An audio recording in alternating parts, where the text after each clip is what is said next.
All right, I think we're live.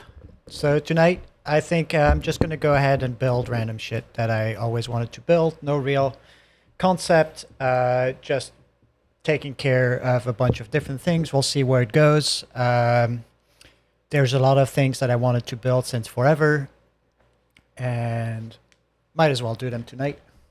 See how far. See how far we get. Full on vibe coding. It's going to be fun.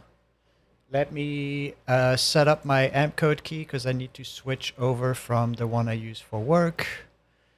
And then we'll see how this all happens. I think I also got like some free credits from AMP code, but I'm not sure I am seeing them.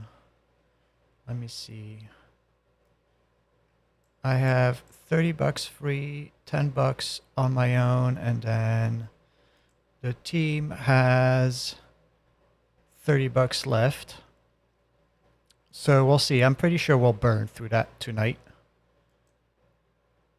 Where do I get my API key? There we go. Let me just log out from my work account, log into my personal account, and oh, I don't even need to paste my key anymore. That's great. So let me switch over. What are the first few things that we're going to build? Oh, of course, I just showed my key by going over. That is so amazing. So we're going to do this. We're going to log back in, and then we're going to generate a new key. All right. So, well, there's that's actually an interesting one. Choose an AI chatbot without switching tabs.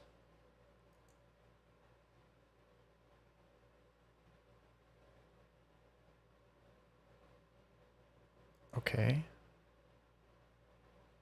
What does that do? Oh, that's nice. Oh, that's cool. Can I add more?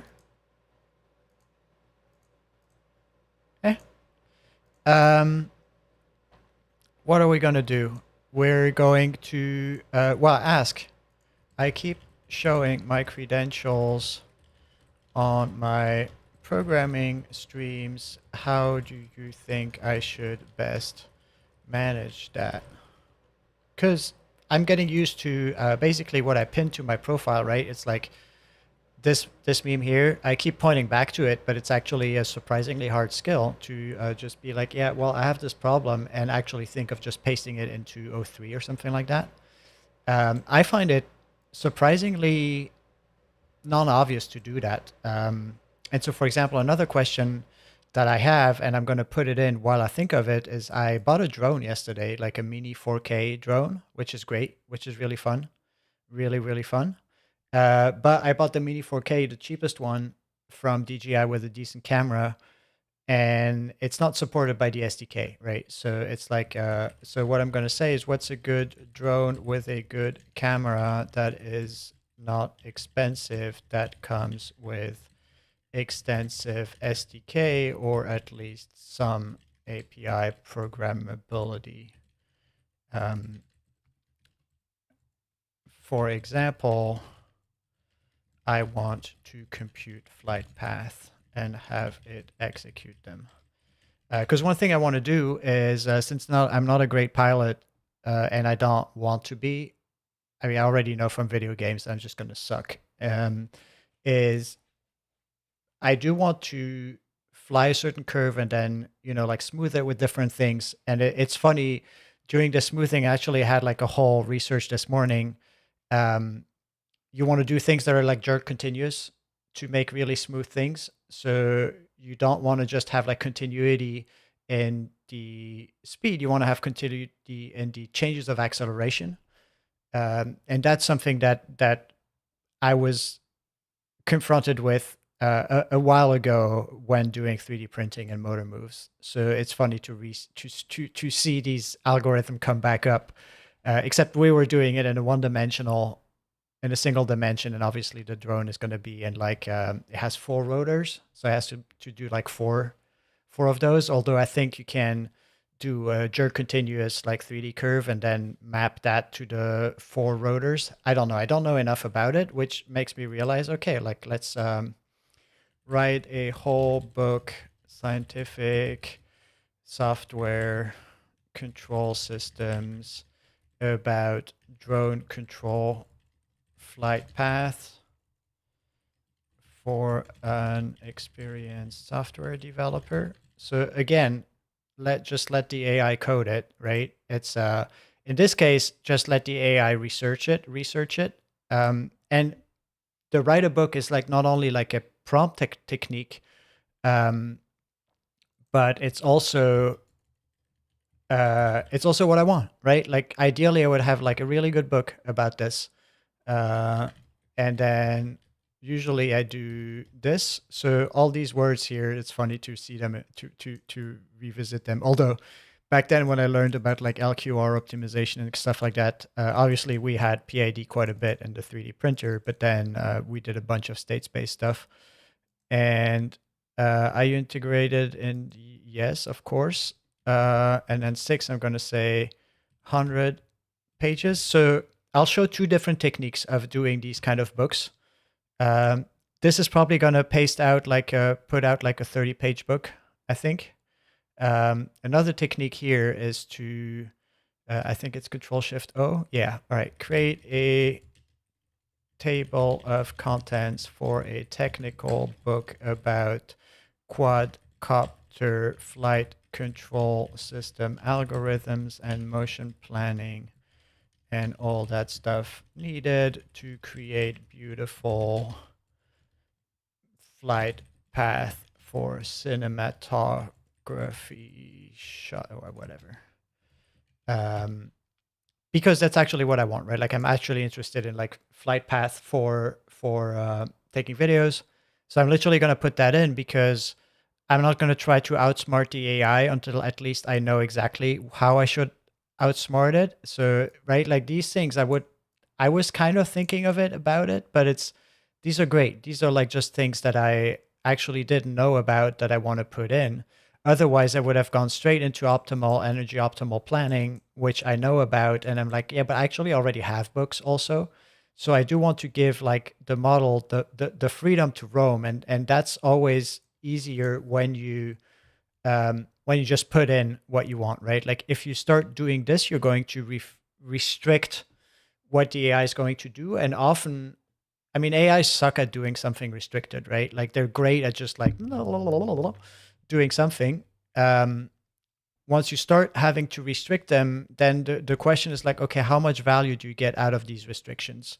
And is there maybe a way to leverage just let the AI code it versus doing the expert guidance, right? Because you could say like, oh, I want to, like, I'm still just doing let the AI code it, even though I do it in 2 steps, right? Because I say like, well, I want a table content of a book and then I want the book. And I actually haven't done any kind of like sweaty thinking in that, right? It's just like, oh, I actually did enough prompt engineering or like have enough experience to know that I need to decompose it in these 2 ways. But then after that, I just like let it rip, right? And I'll literally just like, now it's going to ask me 5 questions or whatever. And I'm just going to be like, all like, I don't care. Just do it. And there's beauty in that, for example, one thing that works really well for AIs is if you manage to retrieve something from the training corpus that is conducive to your tasks, right? Like those are usually the things that have the most success. If you work against the training corpus, wants to do something specific to you, so basically starting to input a lot of guidance, then they become harder to steer. I mean, they did like a tremendous amount of progress there, but this part is always still very, very useful. Oh, you don't actually see my beautiful face. Let me add myself back. Here I am. Oh, right. Like I'm right down here. That's me. Or I could shift myself over here. Anyway, why are you starting research? You should be researching more.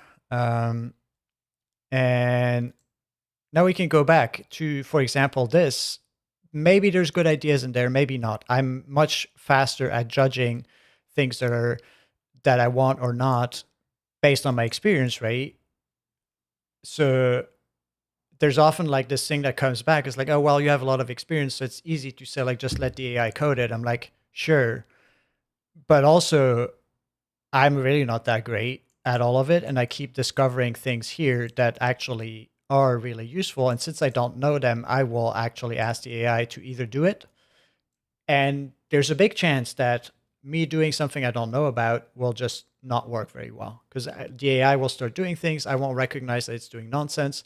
I'll go down that route. I become like kind of tricky or whatever. That's how you learn, right? At this point, you have to like kind of catch yourself and say like, well, this is good that I went sideways. It means that there's something I haven't understood here. Um, at the very least, I haven't understood how to break it down so the AI does a good job for what I wanted. And that's how I make a lot of progress. Like since I have, especially since O3 is out, I have learned so much stuff. It's not like I remember anything about optimal control, for example. So if I ask it to build optimal control, I'm pretty sure it will go wrong. But then it will allow me to, at this point, I have to think like, okay, strategically, what are the things that I really need to learn to make this work? And this knowledge is what you gain over a lot of experience. It's kind of like strategic thinking. Anyway, I'm getting on tangents. I want to actually hide my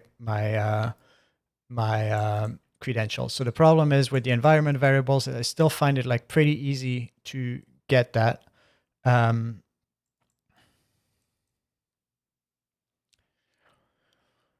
I don't know how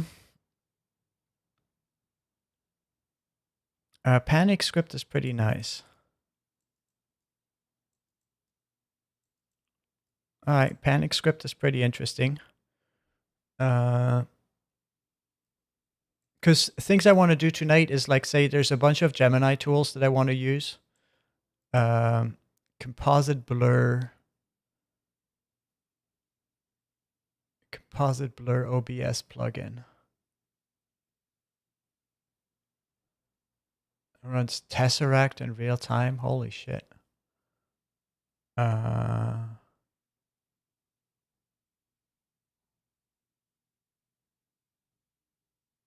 is wild, the text-aware auto blur.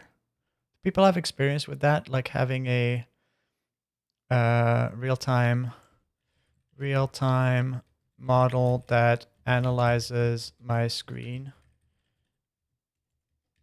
Not Tesseract, maybe one of the new VLMs or something funky, and detects credentials. That would be actually pretty fun to build. I mean, I guess, yeah, actually it would be valuable because I run into this every time I show fucking credentials. I know it will end up on screen somewhere. Even if I just use my clipboard manager, right? Is there a credential in here? Nope. There's not. So that'd be fun. Let's research that, right? And we have, in the meantime, we have like our, this is something I want to build tonight. And actually we can start it, right? Like, so one of the things I want to do is have dynamic completion with something that's called Carapace. Carapace.sh Cobra, which is, I don't fully understand what it all is. Yikes showed me that when I was in San Francisco. I still haven't fully understood what it is overall, but also I know that it is what I want. I want this Carapace library. Like, Jesus Christ, this is like, so command line parsing libraries at this point, I really know quite a bit about them. That shit is hard. And I know why all these libraries at some point start to suck. So, okay, so I'm going to do go install, and then, so this is a main test thing. And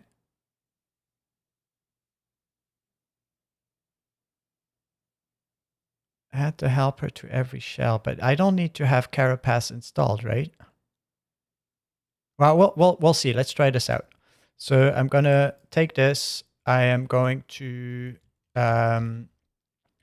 So one thing I wanted to work on is work on my workspace manager. Actually, that's where I want to have the dynamic completion of the workspace manager.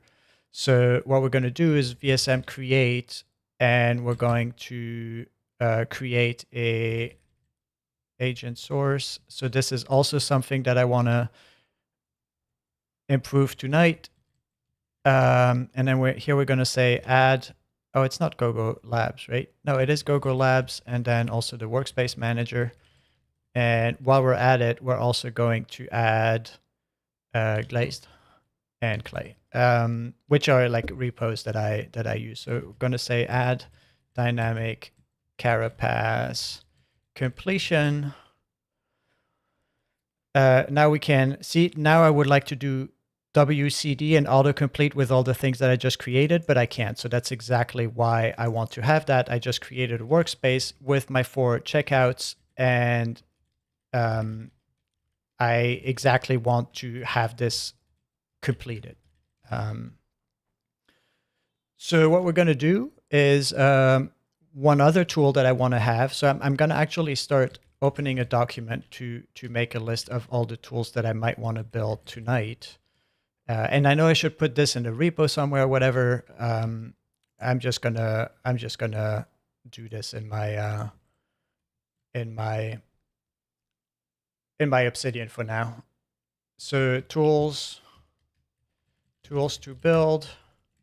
So one was add dynamic completion to the workspace manager. Another one is add dynamic completion for glazed profiles.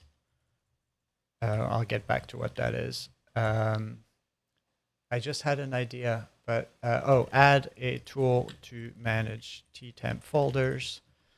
That is actually an interesting one. So I'm going to write down some ideas. Use Jesus as a CLI exposing tool as well. I'll have to think about that one. I don't think this is something we'll do tonight. What are other tools? Create pull request tool. And those for sure we're going to do tonight. This is more like ideas. The other thing I want to do is look at the Vibe, the Manus result on doing video analysis with Gemini. Ideas that I'll have to think about is credential dispensing tool vault integration. So maybe that's something I could ask here. How would I say use Vault to safely create a credential to say the Gemini API or OpenAI API keys so that when I create a new tool on stream, I can create a key automatically? Do I need to create keys in OpenAI up front? I don't. Vault has been a really long time since I've used it, so I don't know how to do that. All right, so we started doing these things.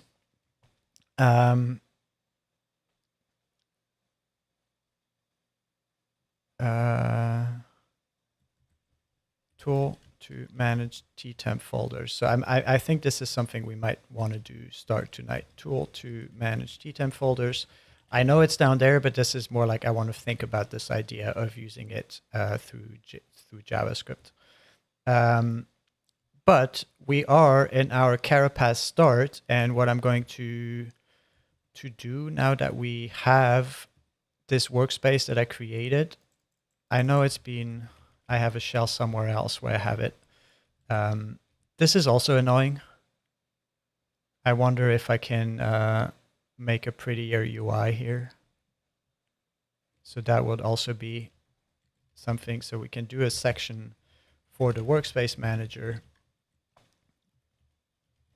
MISC. So another thing that I want for the workspace manager is like pretty view of current workspaces, TUI, fork verb to fork a workspace branch, templates plus discover templates in the repos as well for post install. What else? Well, let's start actually. So we have a workspace created here, and I'm going to open cursor. Like, I don't know if we're going to do everything in M code today, and then. All right, what is going on here? Where's my cursor?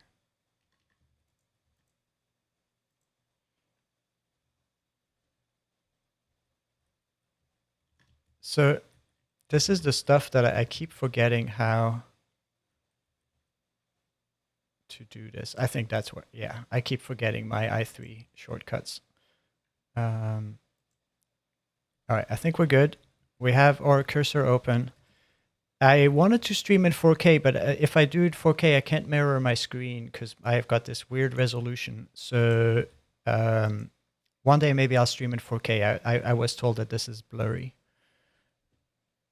So we are in my work repo, so that's not good. We're going to go into workspaces, and here we have dynamic carapace completion. Going to open this repo, and we're going to put this O3 research that I did into this ttemp folder. That's why I want to have a tool to manage it, right? It's like this is starting to get a little bit tedious. I also don't know how to clean this stuff up after a while. So, however, we're going to add our first file here. And if I remember this correctly, this is what O3 gave us about the smallest setup to do dynamic completion with Carapace. I don't know what the helper binary is of Carapace, so we might as well ask that. Where's my browser? Here. So we're going to say new, what is the, actually we can go back to Carapace, right? What's the Carapace binary helper? And I noticed using O3 is maybe like a little bit overkill, but also this is like such a weird kind of documentation page where I still don't really understand what the project is about.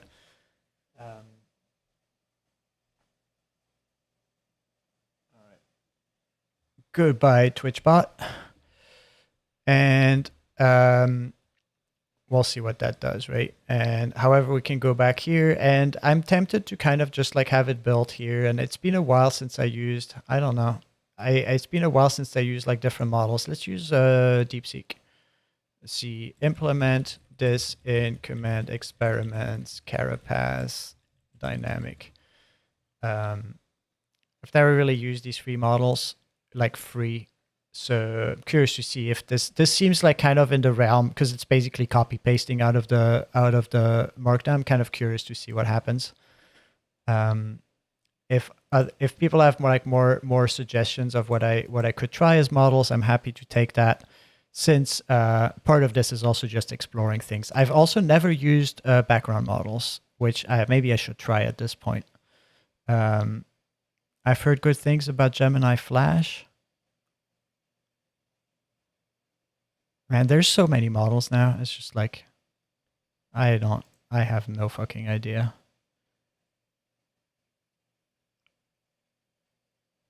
I'm completely lost what all of these things are.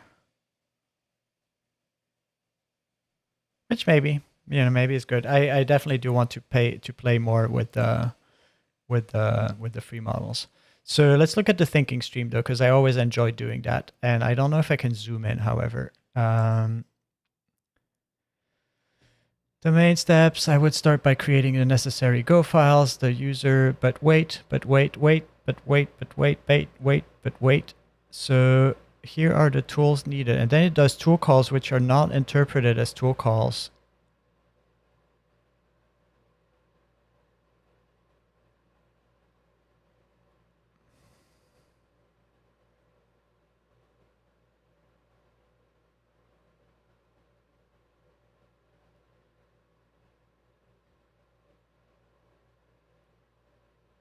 Well, that was disappointing. All right, no DeepSeek for you. It's DeepSeek v3, something that works in HM mode. It's weird because the warning that it doesn't work in HM mode only came after the inference. Yeah, this doesn't work either. All right, goodbye. See, and it's weird, like it continues that after I did the first inference. So I've heard good things about GPT-4.1. I've been an AMCode stan lately, right? And like I kind of want to go back into a little bit more experimental stuff lately. Maybe I should try OpenCode tonight, or maybe should I just get tools done? Maybe I should just get tools done, to be honest. Maybe I should just get tools done and fuck it. So, all right, this is cool to do it in one command.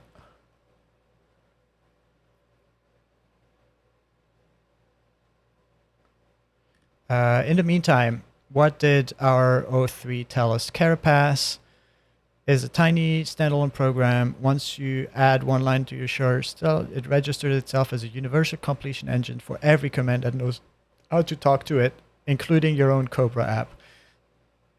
Every CLI would have to ship and keep in sync one script per shell, generates the right snippet on demand for 10+ shells, so authors maintain one Go completion spec and users can get completions everywhere. Each shell calls the shell talks to Carapace, and Carapace, so what happens to my Cobra app if Carapace is not present? Is it just like a compatibility, backwards compatible layer?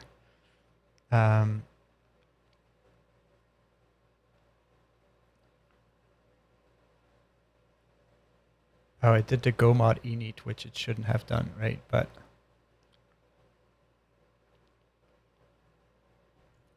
so did that work? Go labs, go run command experiments, Carapace. Oh my god. Carapace dynamic does not contain package, blah blah blah blah blah blah. So just use the top level go.mod. So here's going to be like something that's pretty funny to try out. Which I don't think, well, actually maybe 4.1 can do it.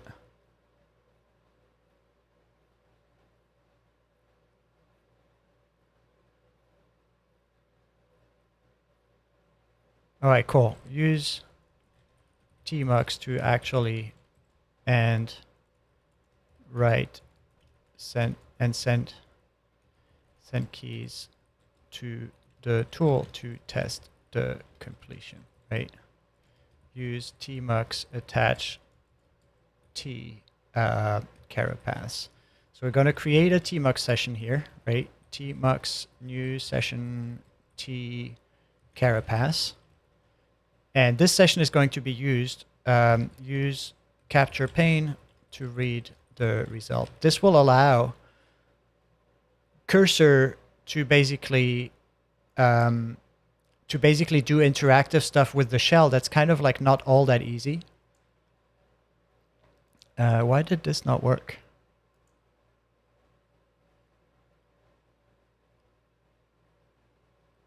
Do we have a tmux attach t Carapace? Did I make like a...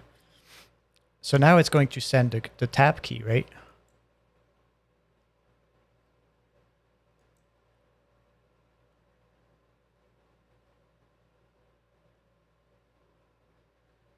All right, so send all the necessary prep to tmux. So I'm going to first cancel it. We'll see if it thinks of canceling it by itself. Probably not. Who knows? Maybe it's clever enough.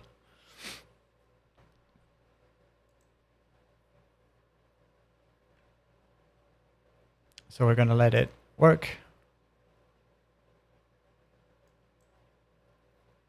Command not found. Carapace does not contain. Oh, so it didn't read that, right? So this, I mean, this is the thing with the tmux thing is like sometimes it's just better to let the things run in here. So how do I install the Carapace actually? Do I need to...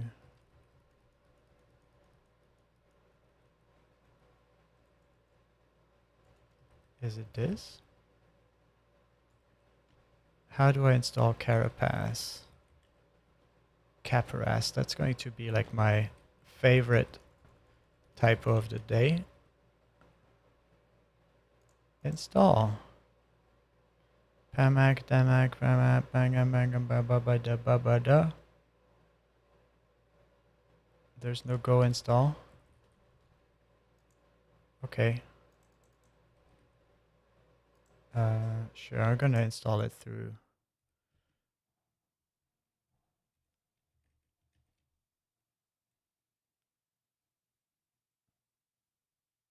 I need to get into Nix one day.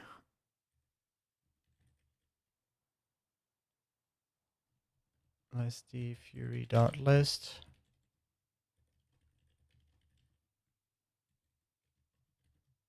Oh, hey, look, it's already there.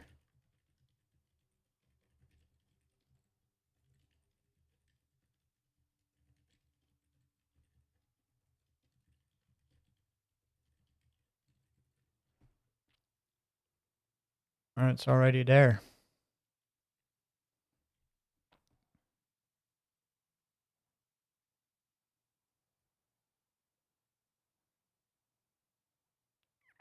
.28 megabytes of compressed package lists. Pretty impressive. So, all right, now it has it. Okay. Okay, now.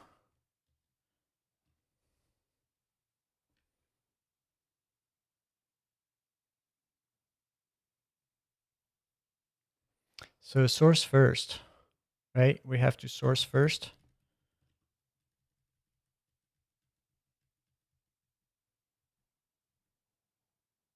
We have to set the variable before the sourcing, I guess. All right, well, let's try. No, it still doesn't get it.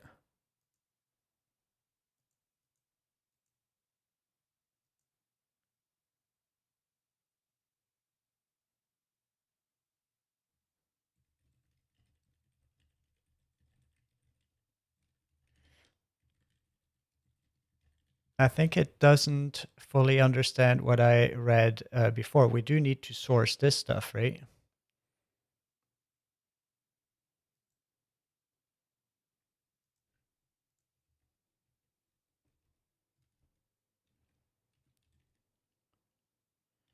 Command experiments, Carapace dynamic list.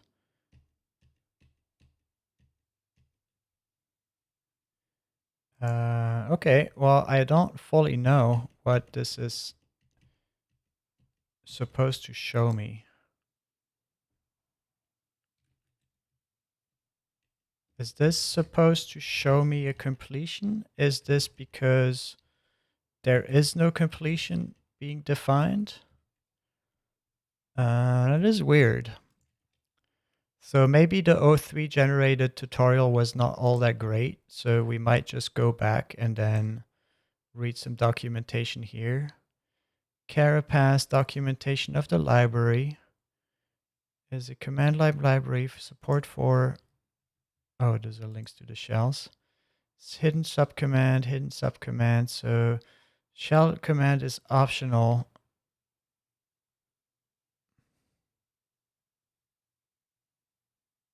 Oh, it's the ZSH.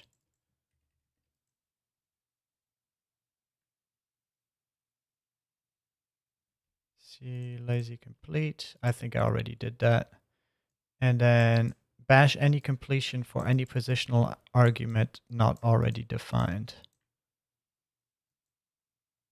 This documentation is like, I have no idea what this means.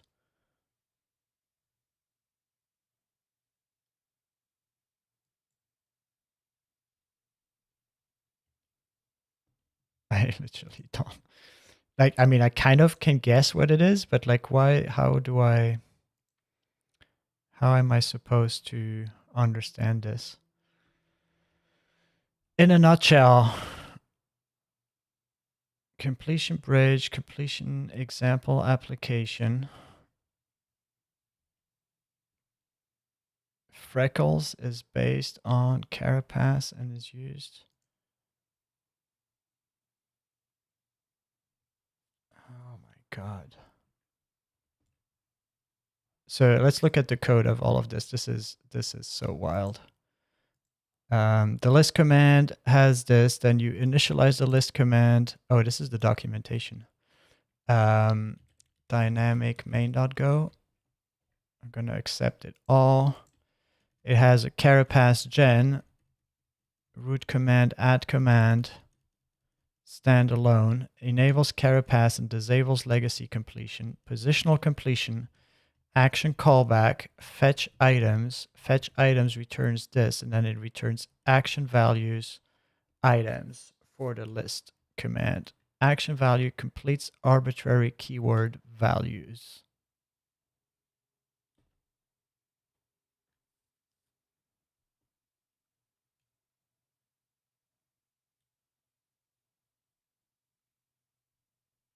Oh, this kind of documentation drives me wild. Where it's like, action style config configures the style configuration. Okay. How do I use it? What does that mean? No one will ever know.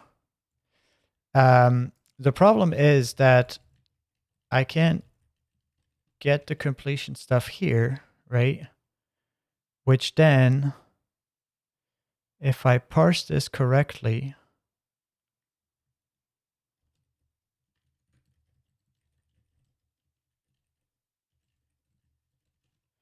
let me try to understand this.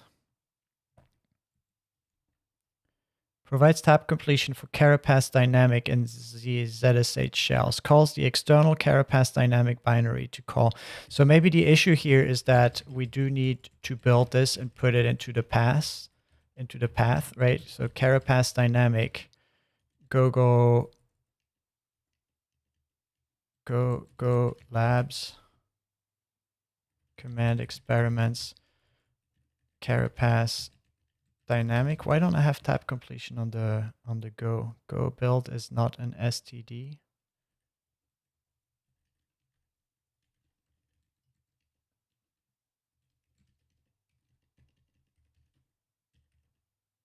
This is because I sourced Carapace in the thing itself, right? So that way I have like literally no completion at all anymore.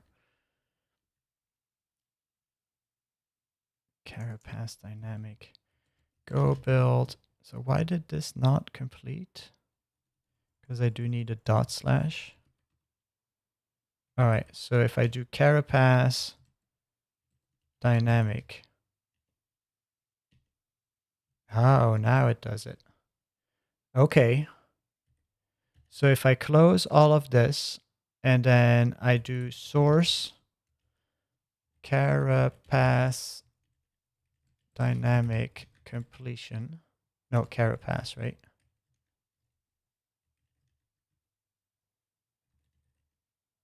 Why do I keep mistyping this? Okay. And it still has the same old stuff, like I didn't.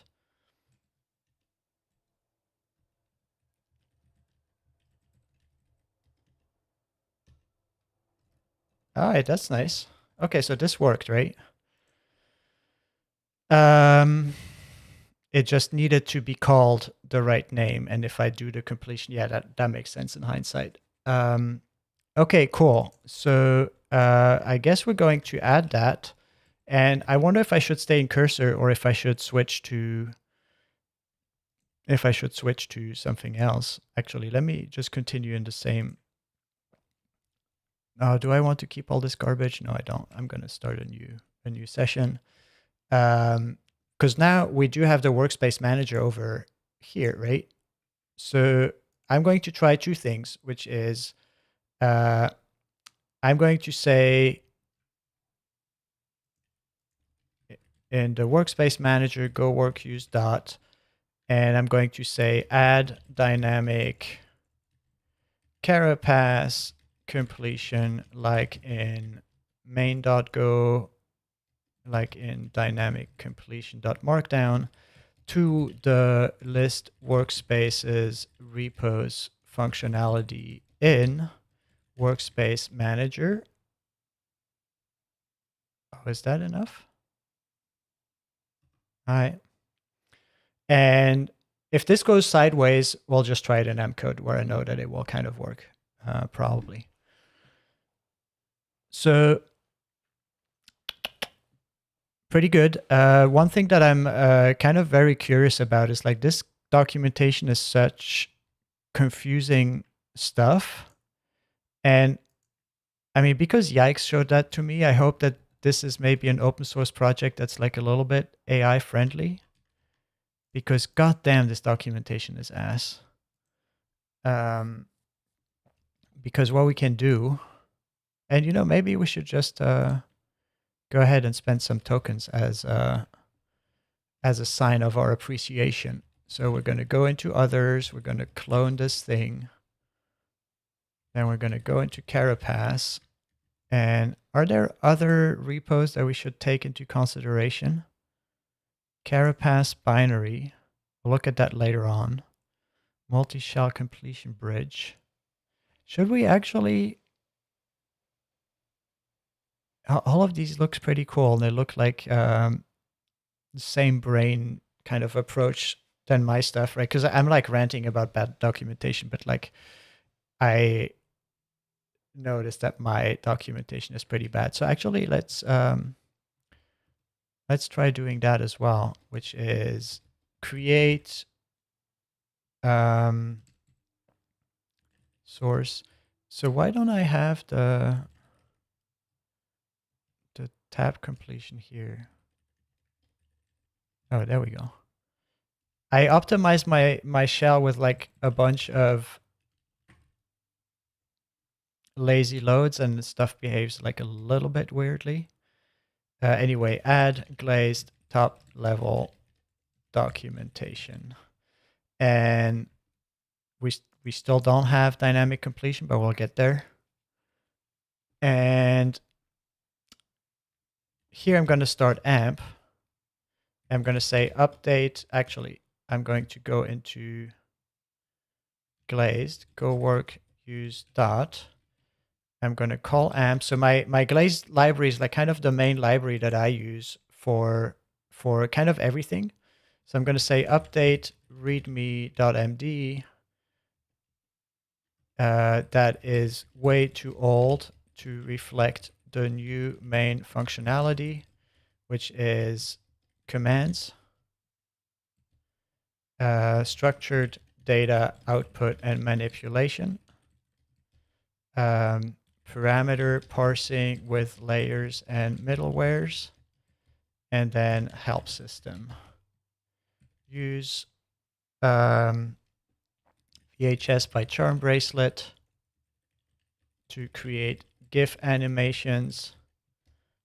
The version installed can take txt ANSI .txt .ANSI screenshots. So use that to validate things working correctly.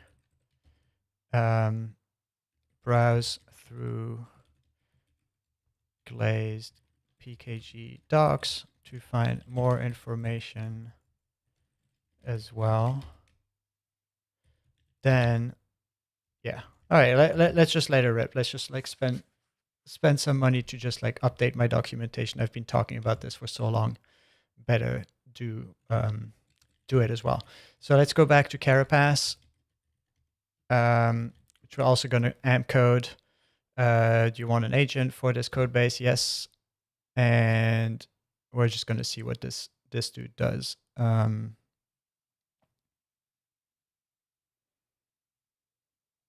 Because Glazed has a ton of documentation. It's just like not very obvious to people who encounter it where it is and how to access it and what to do with it.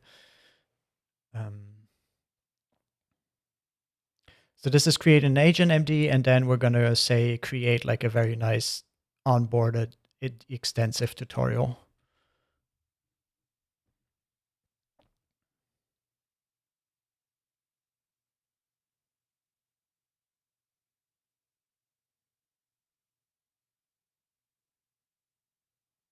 All right, so this is not tooling, but this is we're getting there. Here in the workspace manager, we decided to add Carapace generation, so that's good. And then here, Carapace gen completion for tags, action map tags, filter by tags.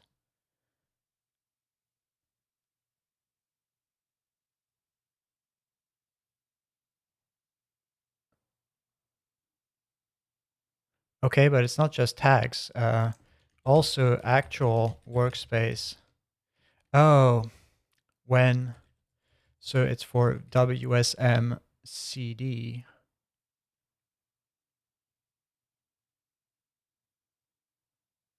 How does WSM CD actually work? How did I build that? Which VCD? Oh, info. Also add dynamic completion for every verb that takes a workspace name.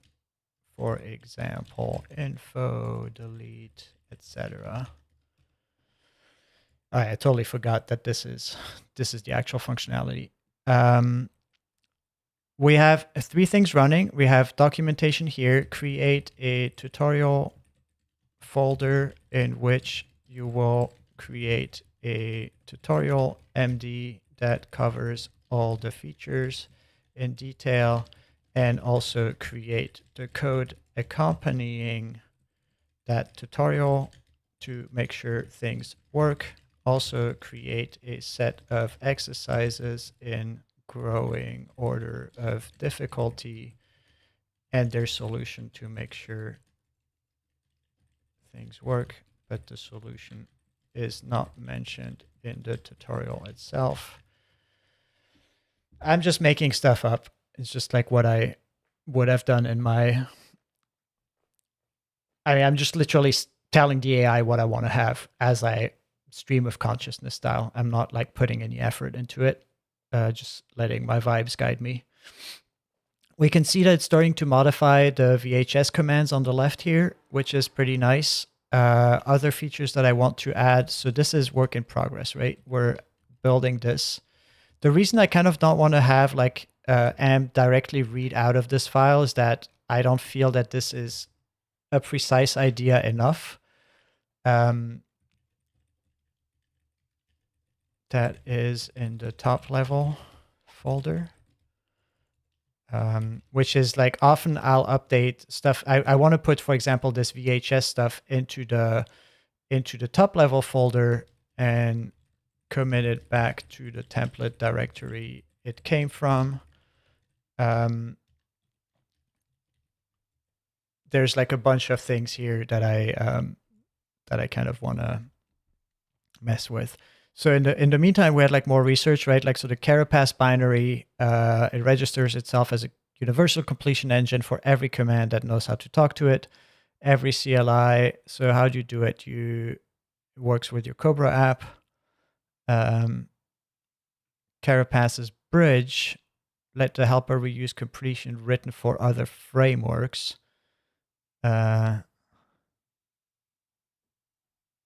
Declarative way, use the Y bridge instead of the internal completer. Carapace libs. So it was weird because then, like, so if I do go build here, I get the go completion rate. And then if I did, however, if I sourced Carapace, where was the sourcing? How to use the helper. So if I, however, do the, oh man, this confuses me again. If you do this and you install this universal helper, right? Then if I do go, oh, I still have the go build and now I have the carapace. So what happens with, say Firefox, and then I don't have completion for that.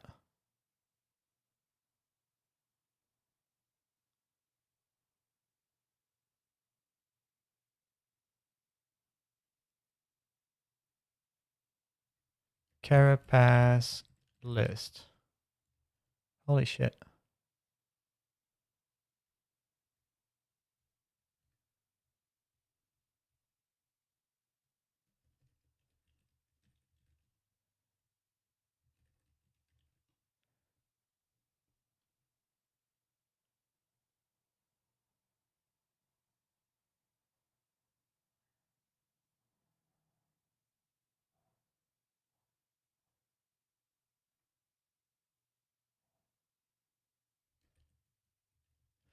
So why does it not like autocomplete Firefox? Oh, it does. I don't know if it's Carapace though.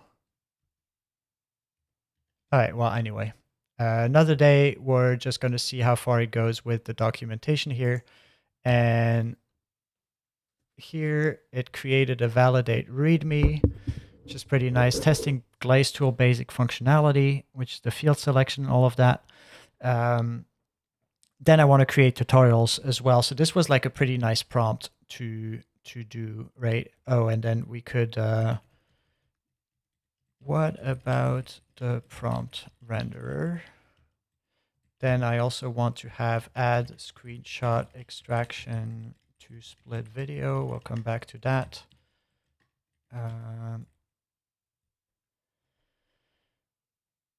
We are going to have a, also another idea could be add command menu selection for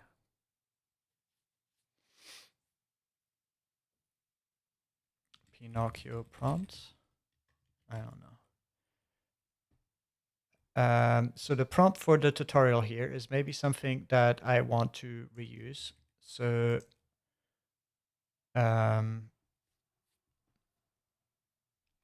create a full set of tutorials in PKG doc tutorials, and also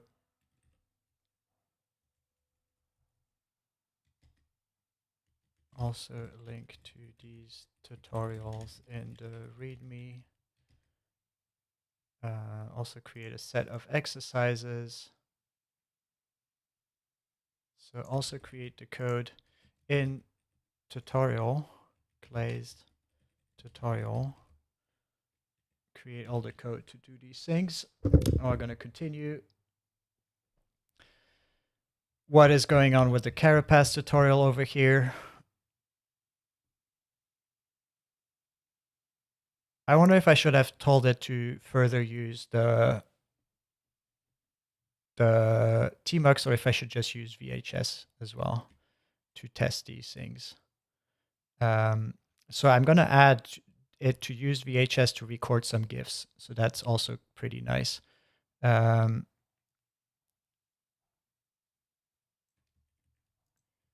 going to add this. So I created a README. I'm going to wait because I don't think AMP queues commands. I was told that it can, but I don't know how to do it. So these two things are writing documentation. Let's go back. And this is weird, right? Like with the agent stuff, is I'm building 3 things and they're all progressing pretty well, right? And this is like keeping my brain very busy. And I really wonder when I see people doing like these huge automatic chunks, like of course you can do pretty bold in what you ask AMP code to do. So like, oh, like build something like Kubernetes, right? Like ideally this is a point where we want to get to. I'm really curious to see when I feel the need to do stuff like that because the bold things that I want to do, usually I don't know what I'm going for.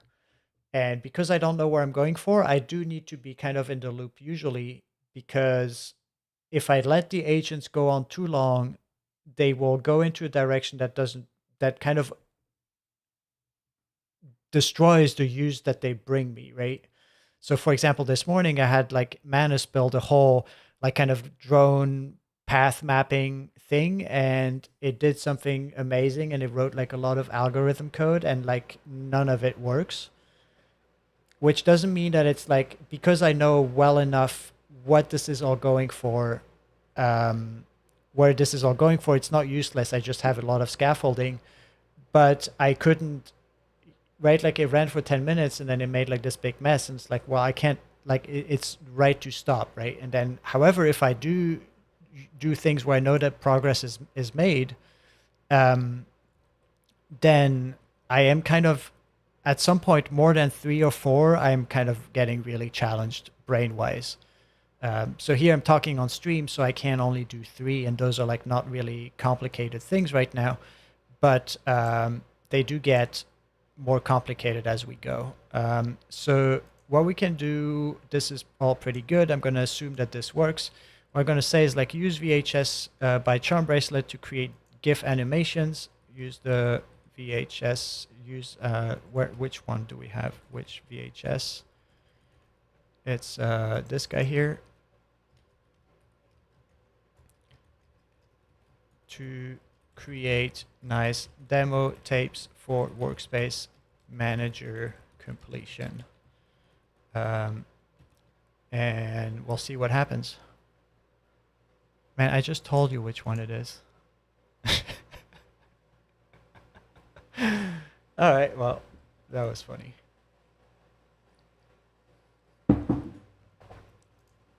And so one thing that happens, right, like here created a demo directory. If you run it again, it might create like a doc directory. These kinds of things accumulate over time, especially because of its like amnesia, underlying amnesia of a model, and because it doesn't always like take the time to like inspect what is already there. This stuff accumulates, and if you don't start cleaning things up, then things will accumulate more and more and more and more.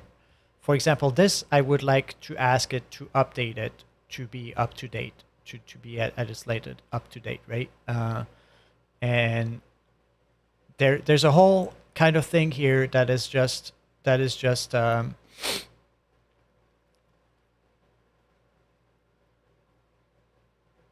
yeah, well, just build it then, fix it. So this is where AMP code comes in to make it nice, right? And I'm giving Cursor a go just for the fun of it. To like, it's good to try things again, and I should try background agents at some point. Build, research, and debug at a longer horizon. And I can't turn this off, right? Background. This would be interesting.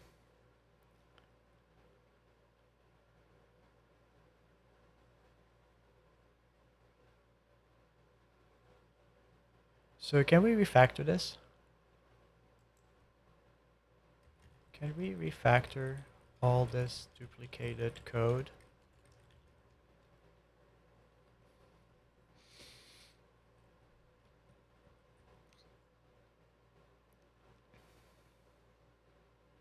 All right, so it's creating its exercises.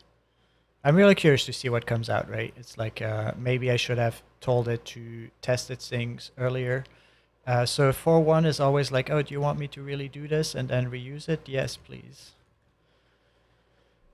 Why did I say please? I don't know.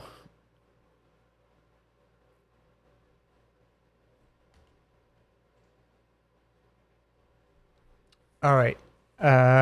Things are getting a little bit boring. Let's start another one. Oh, I have my file manager. Finish file picker.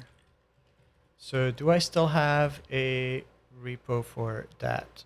Do we have No, we don't have that. We do have code workspaces. Or why does it not complete?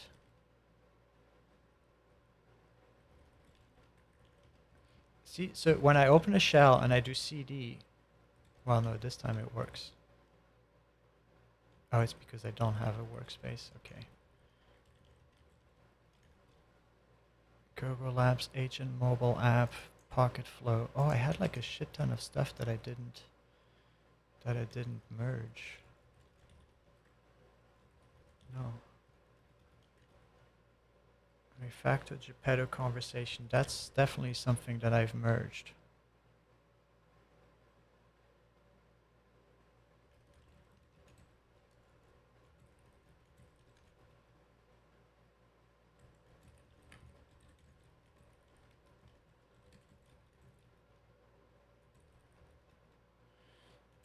What is this?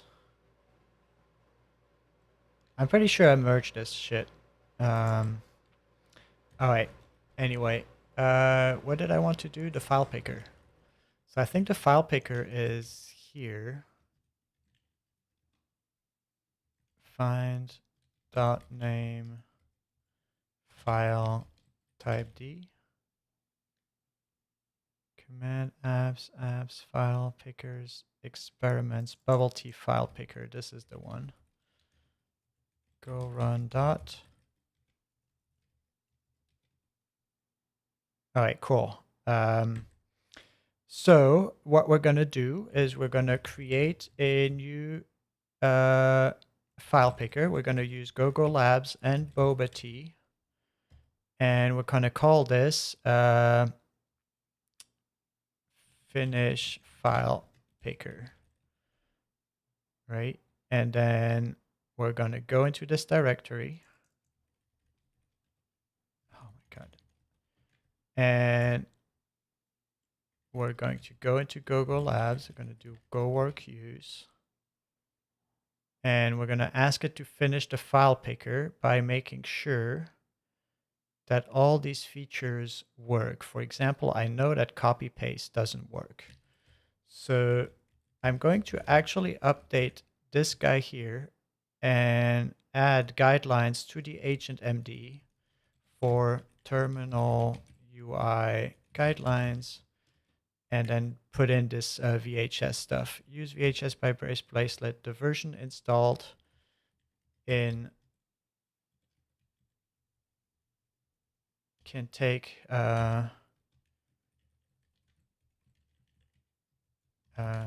use this to debug TUI applications and create demo GIFs. Use TXT screenshots to validate the UI working correctly by looking at the screenshot. Okay, so we have that. We're going to open AMP, and then we're going to say like make create. No, so does the file picker have documentation that describes its features, or should we first create this documentation? So it's an experiments bubble tea file picker, which is where? Man, I have so many experiments now. This is crazy. Oh, and I have my SQLite vector search. So that's also something to be worked on. So we're going to move this here. We are working on this, right? And then the other things we're working on is add glazed documentation and Carapace documentation. So that's what we're working on. This is all in progress. And one thing that I want to add is figure out what to do with the self-contained SQLite embeddings vector database, because I did create a self-contained entirely out of Go, no like third-party library kind of vector database with embeddings and all of that. I need to figure out what to do before I forget that it exists.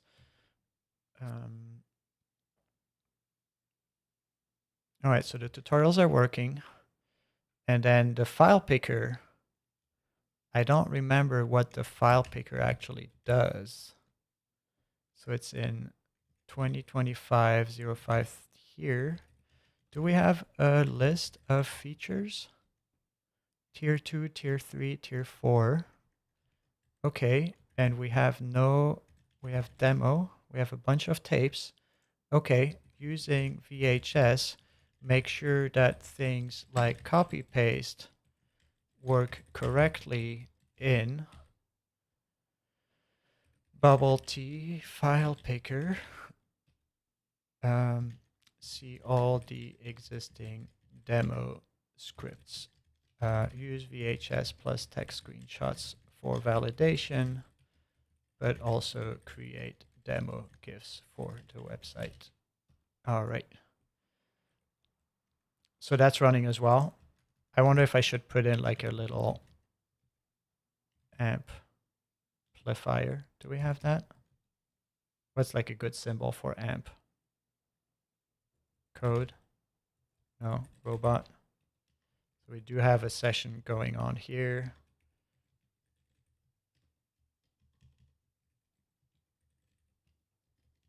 I wonder if like Obsidian as a synchronization hub for tasks and, well, I mean, markdown files, but made in such a way that Obsidian benefits from it would be like a nice way to integrate all of these things instead of like relying on, say, GitHub or Linear. Who knows? And oh, we have the Carapace stuff going as well, right? So all right, so now continue with the VHS stuff. Did we prompt it with the VHS stuff yet? No, we didn't, right? Yeah, continue with VHS and testing. So this is dynamic completion. Then we have these two going off here. For dear and do echo testing. Dear, yes, always. And then yes, always.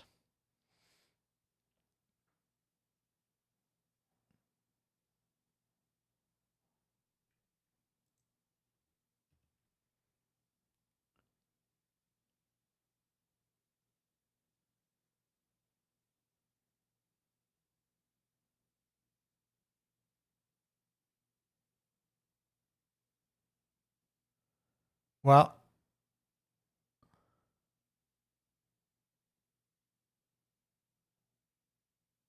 didn't test it again, right?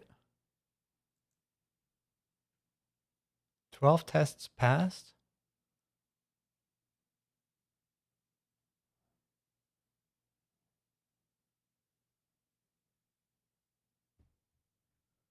Make sure the tutorial works and validate it in a sub-agent. So my use of sub-agents, I think, is like not is suboptimal. I really wonder if AMP-code experts might be watching, will be watching at some point, give me some prompts on how to do that, because this is like probably eminently parallelizable. All right, so use Charm Bracelet to create GIF animations to demo the different features and also validate that things actually work. In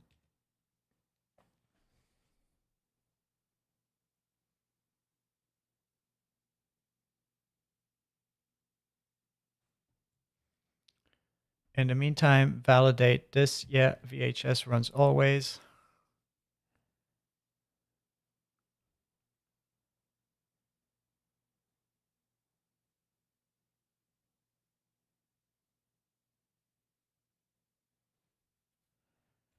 Because the thing is that after this, we'll have to read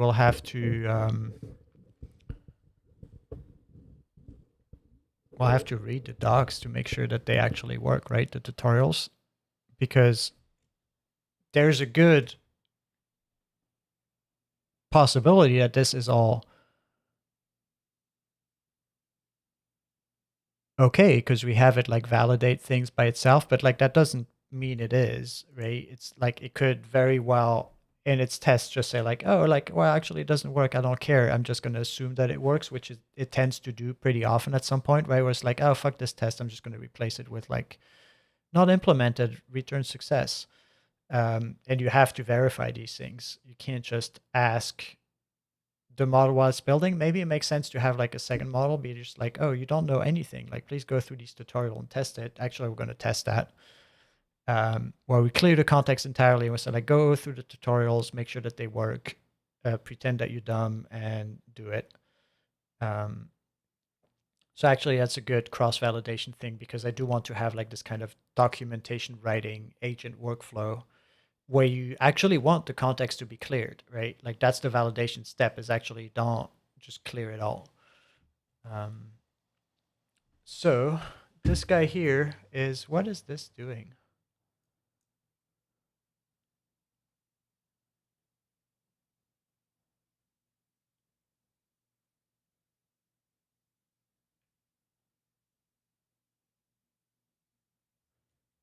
Did I add a terminal UI for the lists? Pretty view of current workspaces list. TUI so it wraps around the terminal width. That's actually a pretty cool idea to do, right? It's like a width responsive table view where columns get folded out, etc.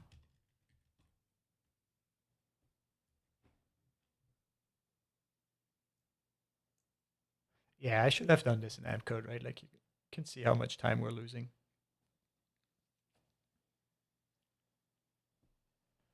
And freaking cursor is still like not knowing in which directory it is. This is amazing. And it lost its own file. Yeah, not cursor, like not. I don't know what's going on with you. It used to be so fun.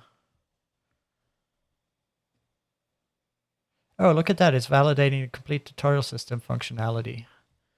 Except because it's in the sub agent, I have to press enter all the freaking time. So we're definitely slowing down in velocity here.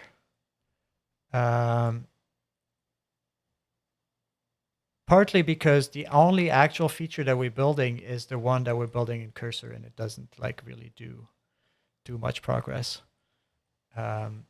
Which, you know, is like worth learning. Yeah, holy crap. Now you finally understood how to do it. Yeah, we're just wasting time here, aren't we? So that was a valuable experience. It's like write up all the things you did, the things left to do, and the things you learned along the way in in Workspace Manager, right?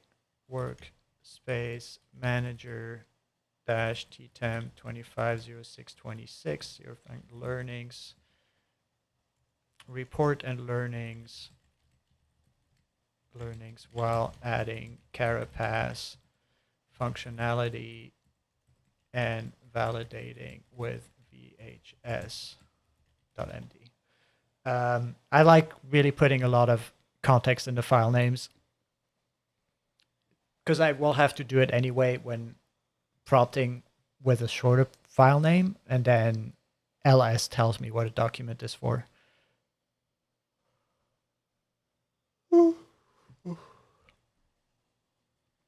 Man, I thought I would be like super awake doing this stream, but now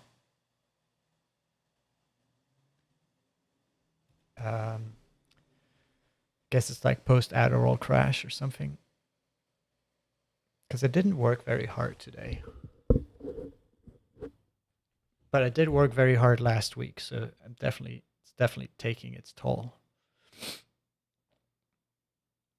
So I do want to add the fork functionality. I think my brain can take one more feature here. So we're going to do our usual. See, and here it doesn't have this like gray completion. I don't know I don't know enough about ZSH and how this all like fits together. We're going to take the workspace manager and then we're going to say add fork, VSM fork functionality. And what we're going to do in the VSM fork functionality, we're going to get here, go do go work use. Then we're going to call amp. And then we're going to say add a fork functionality to VSM that if called with a workspace name or within a workspace like status allows us to create a new workspace that is a fork with the base branch set of the current workspace.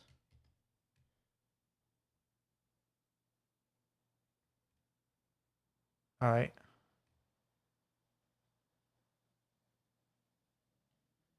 Also add a, now we're just going to do fork at first and then we'll do merge later on. All right, so it wrote this file, right? And the reason I wrote this file is so now I can give this to AMP and basically tell it what to do, right? So now I can call up AMP and then I can say, you know, actually, I'm going to call up AMP here. And then I'm going to say do 01 report and learnings. Wait, where is this? 01 report and learnings? Oh, it created that in the top level, right?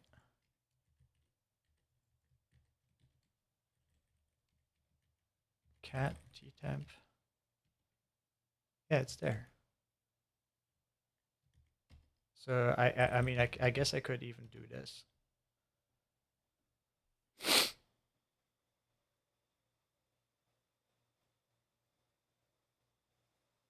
It was nice meeting you, Cursor.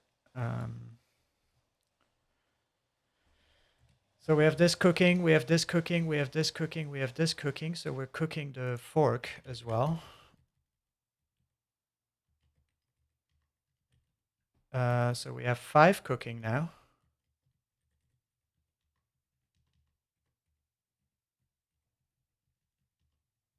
All right. Because I do want the file picker to do the screenshot extraction. So maybe we'll tackle this one here now.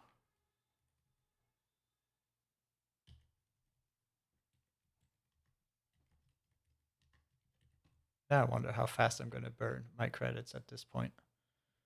I'm not sure why they're all like seemingly hanging. I'm not sure. Shutting down.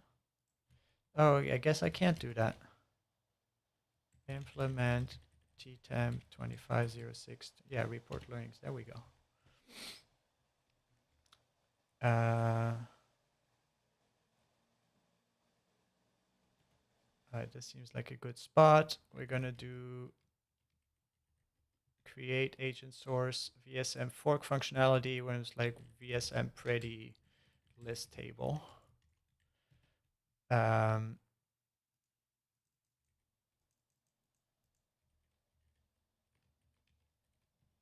so I know that there's a bubble T tables widget, but maybe this makes sense to bubble T tables widgets. Custom CLI tables got easier from when is that? This is old, right? Yeah, a year ago. So I have bubble and bubble table. Because the table here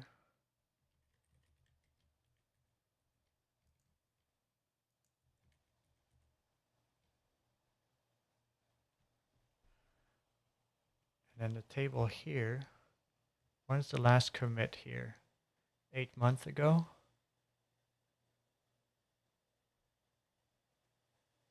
Features flexible with.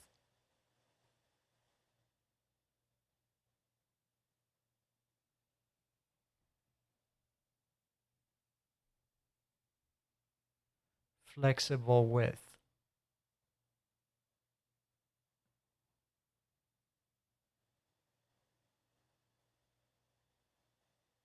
This would be nice and glazed as well. Add bubble tea table to glazed.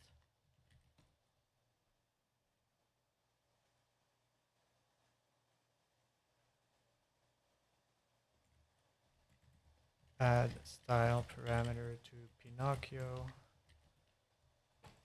Add conversation manager to Pinocchio. Oh, finishing the conversation manager. That would be good.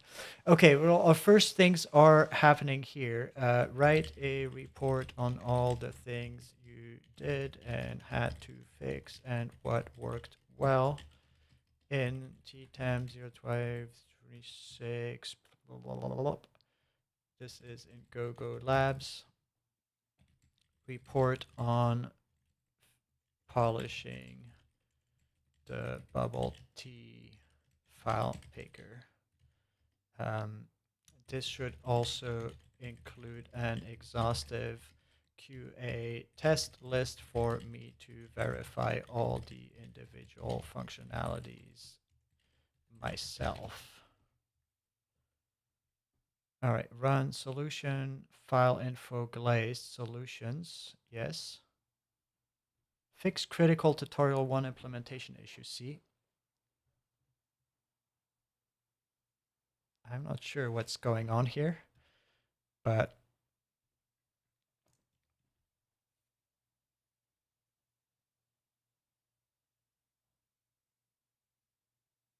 because I don't trust this, like, oh, everything works. Like the same way this before told me, like, oh, yeah, all the tutorials compile and run. And then it says, like, oh, there's like a lot of critical issues with the first tutorial. So always like, oh shit, I shouldn't have like allowed fine to move everything.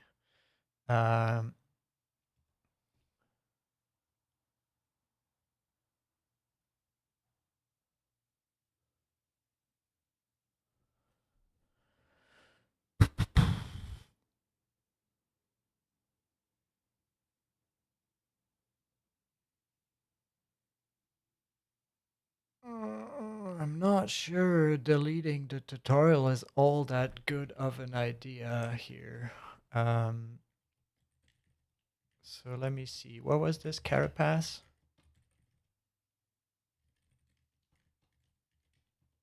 See, I'm not sure that removing all the tutorial is all that great. So add documentation. Yeah, because it would have like undone everything, right? Oh, it's in tutorial demos.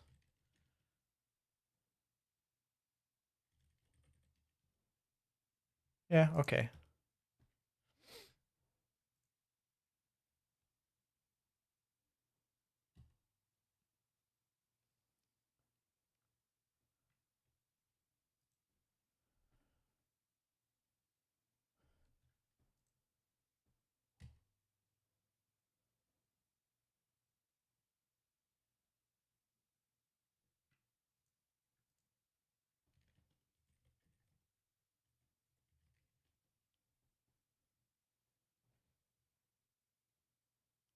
So will this documentation help me understand what Carapace even does?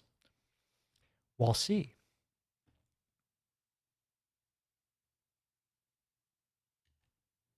And that's where we're going to use cursor. What was this? The fork? Yeah, I don't think I can do more things at once. Like this is getting really confusing. Fork functionality. We need to go make sure that it works. Did it test it? Test fork functionality. The fork functionality is working correctly. It successfully. All right, so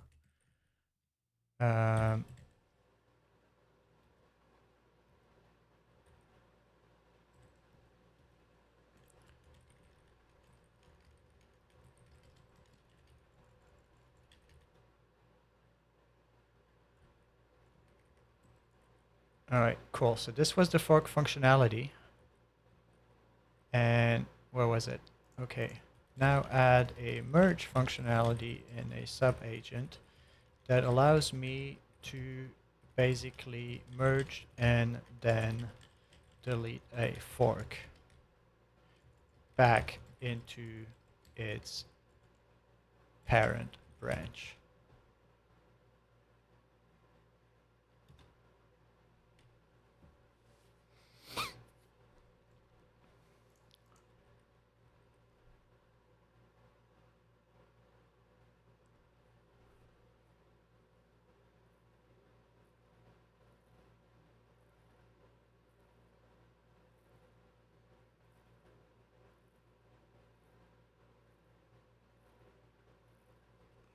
I don't know about the pretty list table. If I want to make this like a more generic widget, I could do that.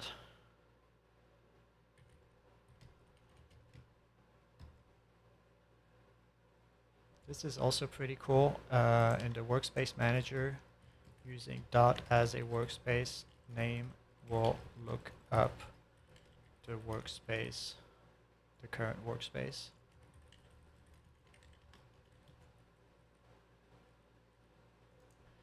The VHS demonstrations provide visual proof that the tutorial system works correctly and has to be implemented. So this was the Carapace documentation, which is done, but validate Carapace documentation, right?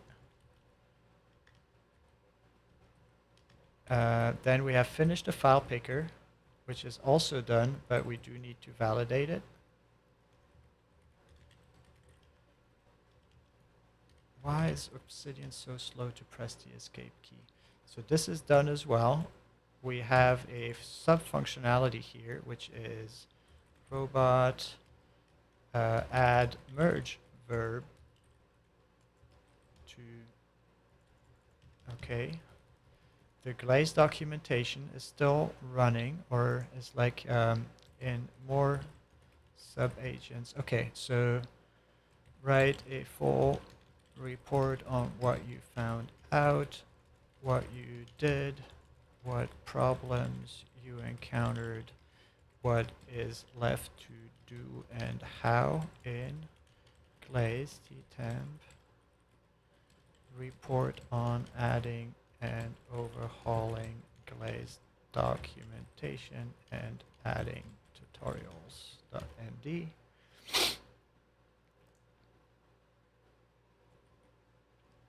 So this is done partly, right? Does this have like partial completion? No. Okay. More tutorials need to be implemented and validated. Add dynamic completion to the workspace manager.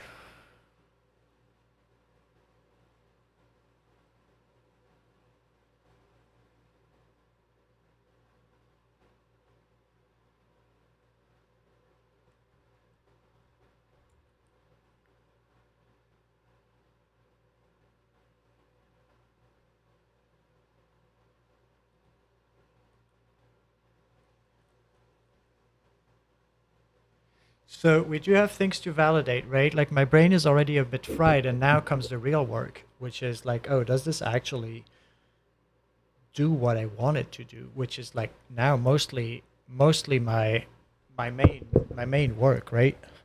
So the first thing I kind of want to check is maybe the file picker, right? So we had finish file picker, and here we're first going to commit it.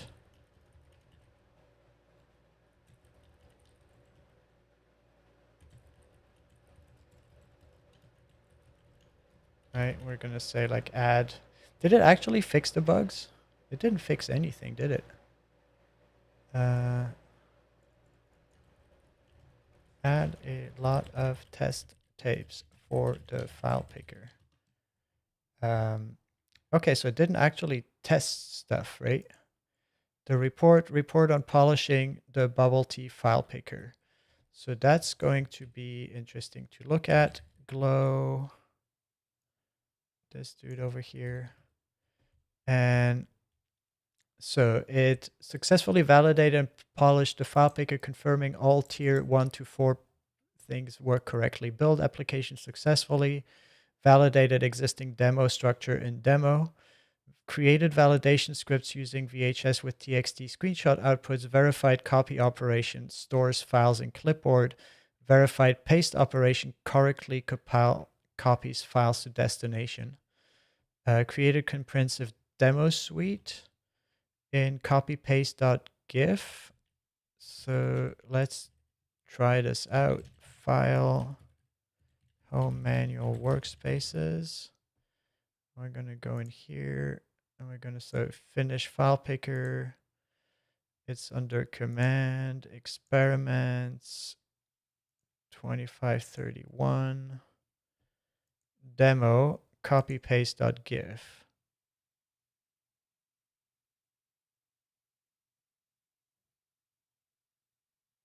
Wait, did it do the paste? Diagram SVG.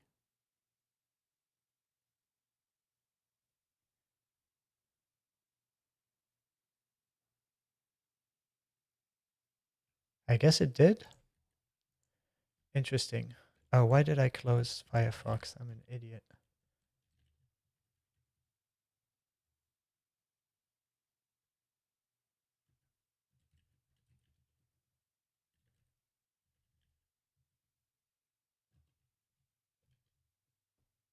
Interesting. So I guess we can validate that by hand. Okay, so what worked well? Robust architecture, clear separation of concerns, excellent user experience, development tools integration. Cool. Issues found, initial VHS script issues, demo script initial optimization, test environment setup, used existing setup test, file selected txt, comprehensive Q&A test list. Okay, so let's go check that out. So we're going to go into GoGo Labs, command experiments. All right, so we're going to do go run dot. We're going to say the first one, enter key on directories, navigates to it. Oh, this is, sorry, this is, so we're going to do arrow keys up, down, move through the file list. JK works, home and end work as well. Current path shown at top of interface. So that's cool too. Does it resize nicely? It does. This is kind of wild, right? Because I haven't designed any of this. File list files and directories. Yeah, that's cool. Toggle help. Oh shit, there's a ton of help. Select all works. Deselect all. Okay. I can go into the test files. I can cut that. One cut. And I can go in here and I can paste it. And now it's gone from here. Holy shit, this is awesome. Holy shit, this is so cool. It toggles the hidden. Escape key cancels with no selection. Enter key selects file and exits. Enter directory navigates into it. Backspace navigation. How do I do backspace here? Oh yeah, like this. Oh, so wait, what is this backspace navigation here? Oh yeah, it works. Do we have a history to go back and up? This is up directory. Cycle sort. Holy shit, man, this is crazy. This is crazy. I do want to have this as like columns maybe if possible, right? Yeah, so that's one thing that we might want to add. Visual enhancements, JK, enter directory, backspace, path updates, updates correctly during navigation. Oh, look at, oh, it's because I had the help open. Toggle details. Oh, so this is cycling the, okay, so this is toggling details. Toggle hidden, we had that. We have, oh shit. we have search config ini. So search test2 is only within the current directory, right? Tab preview is also working. That's amazing. So yeah, this is really coming from this VHS for validating stuff is just pretty amazing. Yeah, I think everything works. Rename.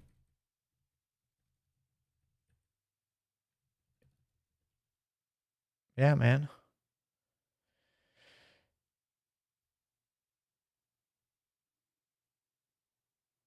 So unable to read file. Why is it not able to read test3? Actually, I don't. Do I care? Yeah, I do care, of course. Test3 because it's empty. Okay. Well, this is pretty fantastic, isn't it? So the one thing that I wanted to do is use columns for the details, size, date, permissions. Use a table with columns instead of the ragged version right now. Okay, well, that was pretty cool. And the next thing we're going to do is we're going to move this into a reusable library to be used in other tools, right? So using it in other tools, add style parameter is like add file picker to Pinocchio.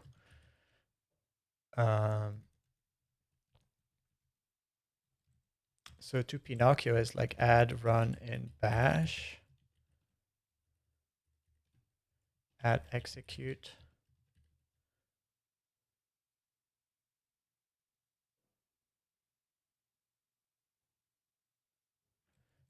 Add file picker to split video to load file. Let's say like write a tutorial on how to use VHS for debugging. That we're going to move over here to the file picker, since that is a pretty good example of using VHS for debugging. So the thing we're adding here is like add table for file details.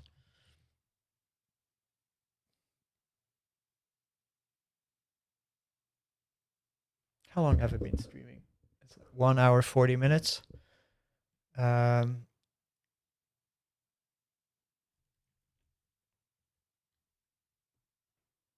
go look. What is this? Glazed. What we accomplished, what we did. So glazed is the one that was like not finished entirely, right? And I wrote this document here, which we're going to take a look at. We're going to, oops, I exited the wrong amp, but we're going to have a look at glazed ttemp 25 here and then see what it like tells us about all of this. So glazed executive summary. This report documents a comprehensive effort to modernize the glazed framework, complete README rewrite, 4 tutorial learning series, current status tutorial 1 fully functional and validated, 2 and 4 documented and designed, awaiting implementation. So we're actually just going to start that. Implement tutorial 2 to 4 in subagents in 2025-06-26-01 report on overhauling, all of that. So let's go.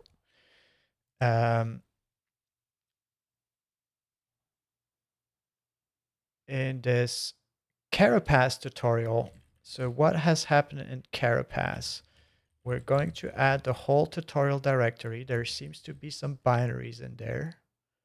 So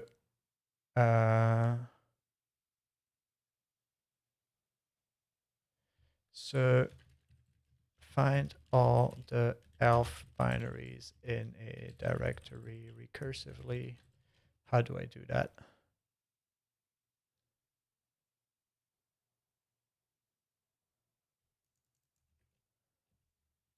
we are in code. Oh, I was in the right directory.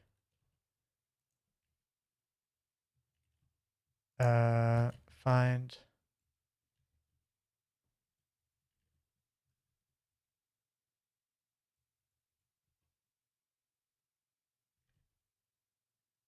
What?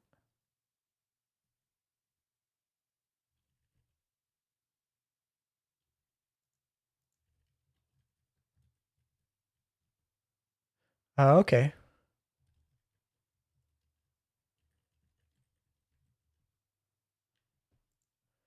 Because now we have them all added, right?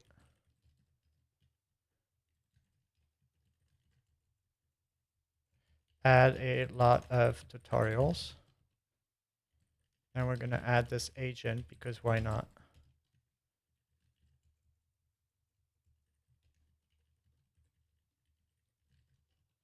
And what's a good Markdown viewer? I don't know if I should just use Firefox. Is there like a Firefox extension to do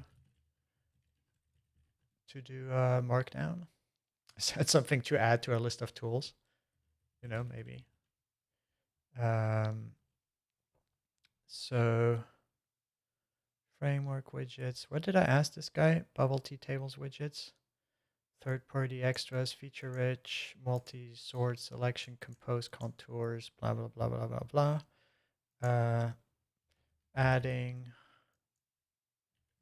a theme selection to a bubble tea lip gloss application. And, oh, I have to remember that this is add. No, what am I doing? Firefox Markdown rendering extension. We'll see. So if we go into tutorial and we look at the README. Oh, I already have one. Okay. What's included? This is like this emoji shit just like drives me nuts at this point, but who knows. Welcome to the comprehensive Carapace tutorial, complete tutorial guide, all the features, 6 working example applications, demos generated. Okay.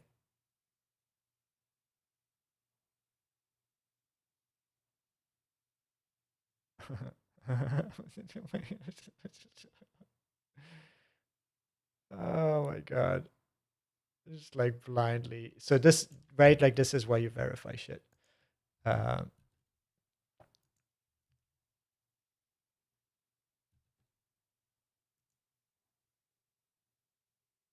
my God. Does any of them work? No.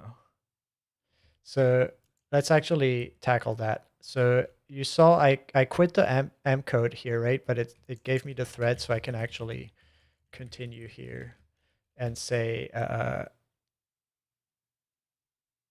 none of the VHS videos worked because you started in the wrong directory. Furthermore, comment text should be typed.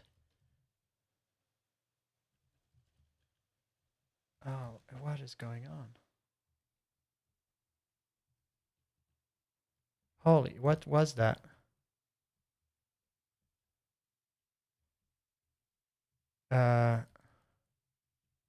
Okay, none of the VHS videos work because they all were started in the wrong directory. Recreate the first, validate that it really worked using screenshots, then in subagents do all the rest to fix them. All right, so that was not as great. Progressive exercises, examples, tutorials. So let's go to the tutorial. Carapace is a powerful Go library that, how do I close this? All right. That getting started. So get it, then you can enable the completion. After building applications, users can enable completion, static values, cool. Values with descriptions, also cool. Positional arguments, different completions for each position. Okay. Okay. So this could warrant like a little bit more paragraphs to be written out. That's something I should have prompted. Um,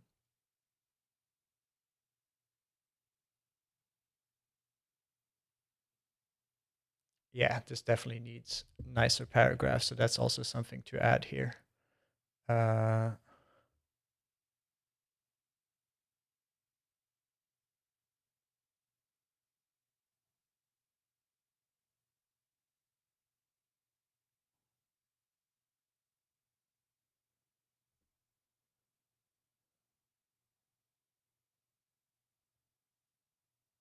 the additional information documentation.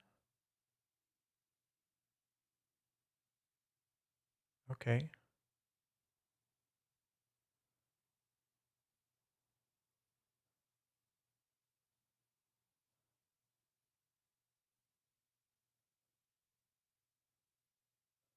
Oh, it's because I deleted all the binaries. Shouldn't have done that. I guess I should have cached them, not -f them. All right, so the glaze stuff is continuing to work. So we are, so here I'm going to take notes. It's like the tapes were not recorded properly and the documentation needs written out full text paragraphs. This probably in glazed also probably needs to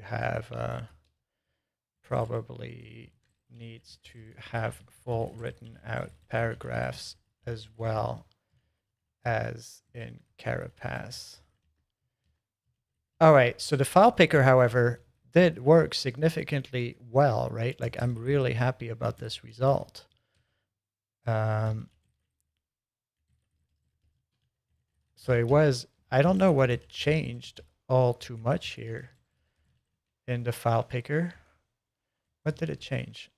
Format file entry in this. Oh, it did the column stuff that I asked, right? Like, so let's see if that run. Yeah.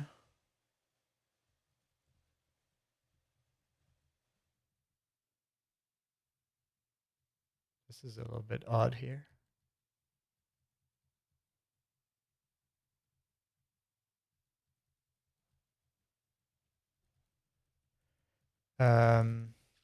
So render fairly wide.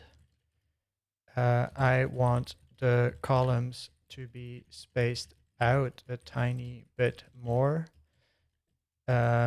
Also, when the selected row seems to be cut short, use VHS plus TXT screenshot to verify that. But in the meantime, we're going to still commit that because that's pretty awesome. Add, we're going to say lipstick because it's a UI feature. Poop because it's first, because it's not perfect. First pass add column view for file details.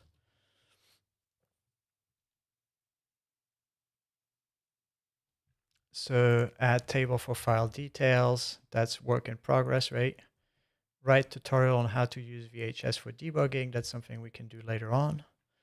And then where is our workspace manager? So this was enhance Carapace completion with repository name suggestions. And so I wonder if that works because we do need to validate that, right? So that one was in add dynamic Carapace completion. And in workspace manager. And then I think we can just do go run WVSM. So we're going to make install that one. Then we're going to source the Carapace out of this guy. And then we can do info. And so that didn't work. So why did this not work? Because it tries to do compdef workspace manager. The binary is called ESM, not workspace manager.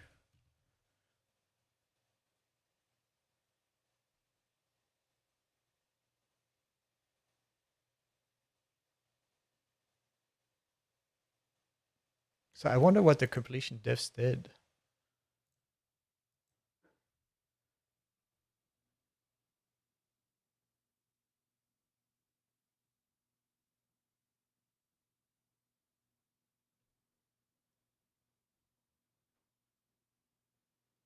So did it screenshot? Yeah, so also, yes, also when running VHS, use the TXT screenshot tool to verify that tab completion actually works the right way.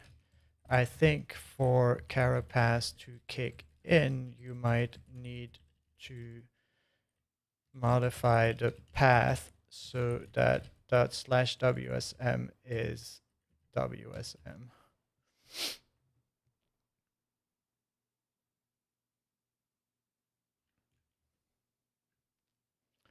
All right, so this is fixing. Here, validate the Carapace thing. We do need to validate the tab completion because this is now done, but I think it needs like a tiny little bit of help. The glaze stuff, it failed on the implement tutorial 4. Interesting. I don't know what failed there. Why is it red? And then here, fix the file completion demo. That's also going. Do we have anything else? So the file picker was working nicely, right? Like we're just like waiting on the layout stuff, which is happening here. And you can see here now it's like looking at the output.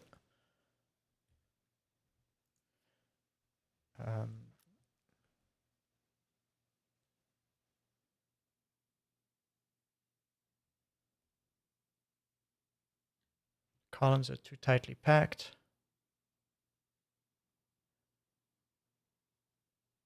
Wow. And those are like, this is starting to go into like muddy territory. So at some point you might want to start looking into how this actually works and what might need to be done here. Yeah, yeah, you mentioned it to me. Now I'm going full in, man. I'm rewriting their entire documentation because I don't fully understand how it works. But I recreated like a full tutorial, and then there's like exercises in here. So exercise 1 would be a basic to-do CLI, learning goals, how to do these things, like, because I'm just so confused looking at their documentation. Oh, so there's solutions missing for their exercises. So let me add that. Carapace, documentation, exercises 326 need solutions. Yeah,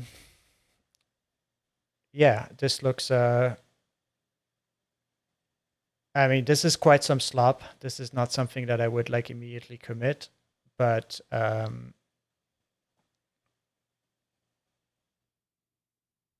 maybe have like an editor agent go over this. Like, what happens if this is tutorial MD, right?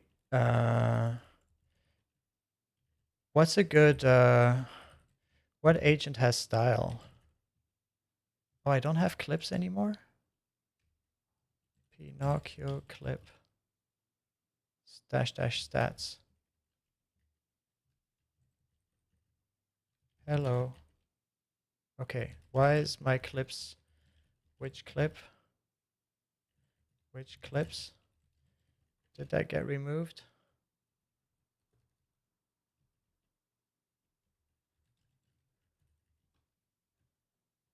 PCC. Do I have PCC still? Oh my god, it removed all my aliases when I refactored this thing. Hold on. Backup. Yeah, look at that.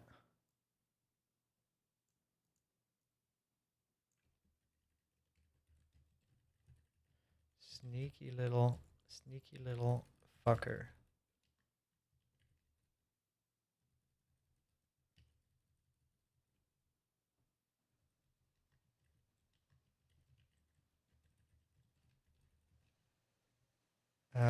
Clips tutorial MD. And then if we go to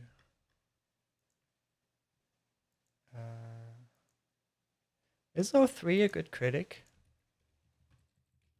Criticize this tutorial.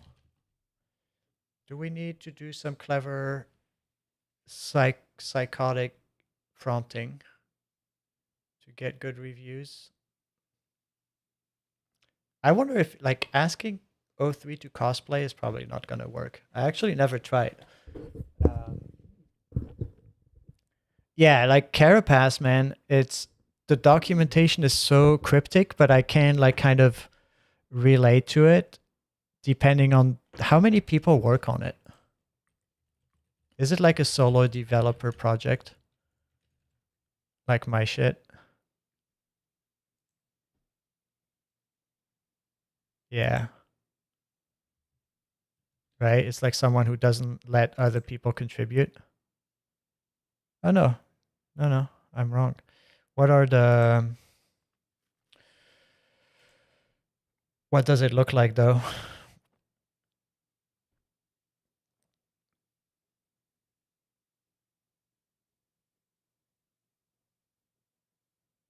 Oh, man. All right, run processor workers 16. What is the processor workers? Sure, why not? And then do you want to remove this? Why is it removing everything? Sure. Yeah, it's a solo developer project. That's why. That's why it's a single bro. So the documentation is kind of there, but also because they're so in it, it's like my stuff. I totally get it. Who's this dude? Ralph Steiber.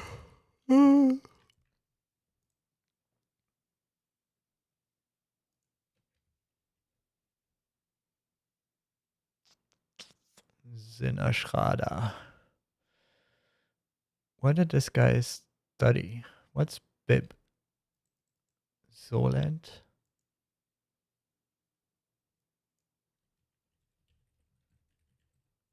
Oh, maybe I shouldn't be stalking people on my stream. Southampton. Okay, what's Bib? Bib International College?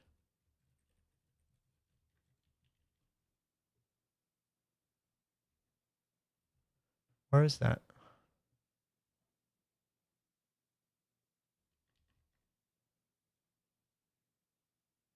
Stellenportal. Oh my god, Europe is so fucking annoying. Beratungstermin. Where are we?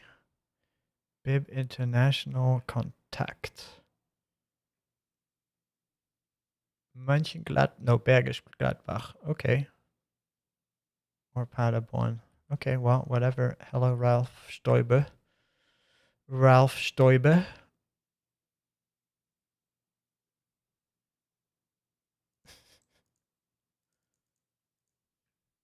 Okay, whatever. Cool. Cool. Dude is cool. Does he contribute to other stuff? 2,700. Yeah. Open source nerd.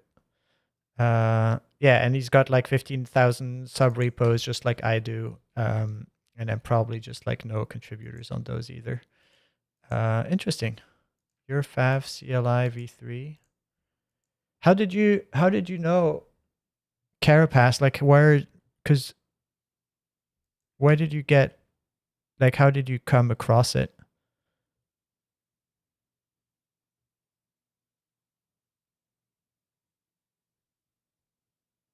Who's coveralls? That looks like a bot.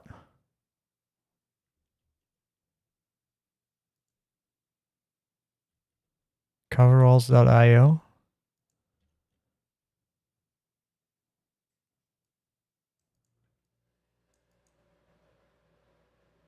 This is some 2008 style web page, isn't it? I like it. I like the little shadow and stuff. All right, and hidden extend config to skip carapace command. This is exactly the kind of stuff that I keep doing as well. Dude makes micro commits though. I make like my 20,000 lines commit lately. Okay. Okay, so review. Accuracy and currency. Prevent silent foot guns, coverage gaps. A 4K line tutorial. Wrong. Suggested reordering. Yeah, this is useless, right? Useless review. What happens if we do 4.0? What happens here if we have 4.0 review this? I mean, this is like kind of a numbwit prompt. Missing project structure guidance, shell installation clarity. So none of them focus on like how pleasant this is to be read, right? So let me try one more model and then we'll start going into prompt engineering. Because that's something I've actually never done on stream, is actually did some proper prompt engineering for something that's not code. There's this whole like context engineering versus prompt engineering. I mean, I get it, right? I get why people call it context engineering, not just prompt engineering, is that when I do code, I think much more about like, what am I pulling into my context and not so much like the words that I type. But also there is no difference for the model. And as such, I think, even though it's like kind of convenient to think of context in terms of the engineering you put in, you miss like a lot of crazy stuff, and we'll get into the crazy stuff right now. So 4.5 is already much more human, right? Structured and clear, which is garbage. So all of this is kind of garbage, right? No, this is nice. Starts abruptly, suggestion why use carapace, like all of those things you can suddenly see like 4.5 definitely is something else. What is completion context, visual paragraph, diagrams? This is all like a little bit slop, right?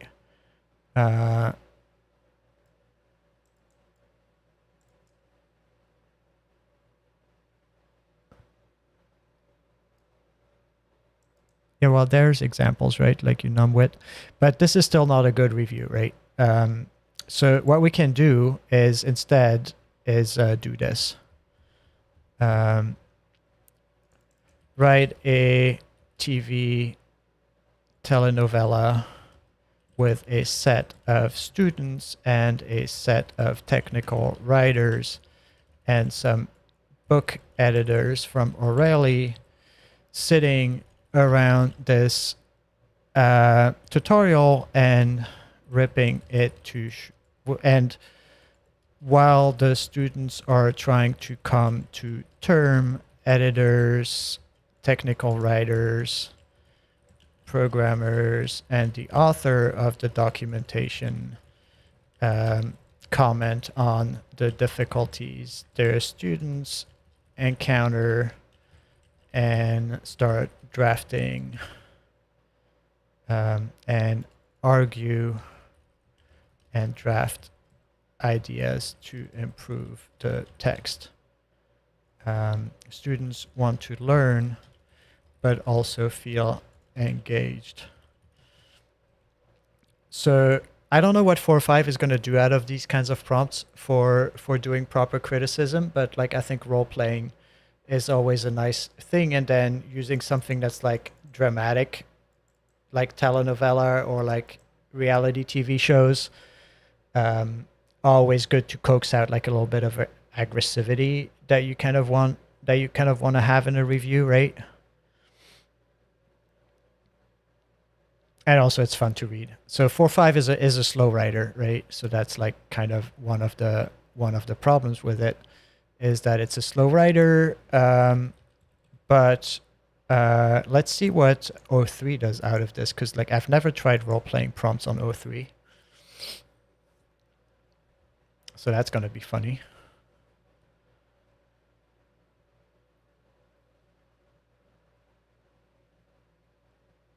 Oh, and then I was afraid that this thing was gonna switch to Spanish.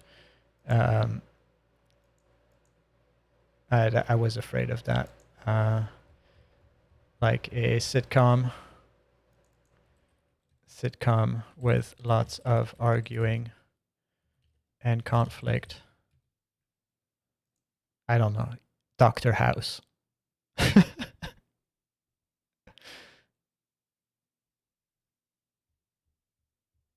Man, this is so fucking corny.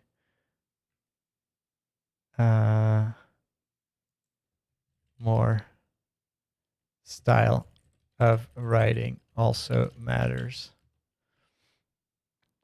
All right, but technical writers, or really editors, programmers, and all of that, that's pretty nice. O3 is pretty interesting here, actually.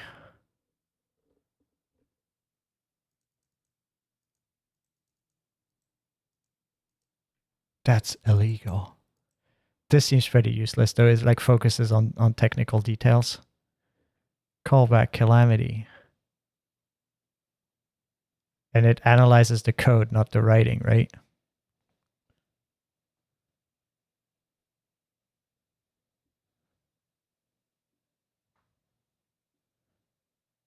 So I wonder if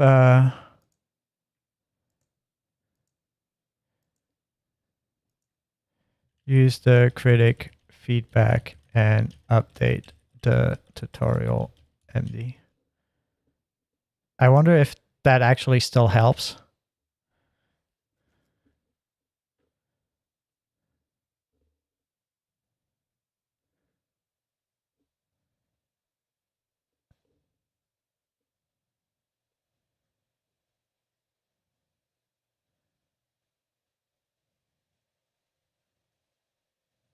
Yeah, that didn't do much good. That didn't do much good. Okay. Now use the feedback to update the document. What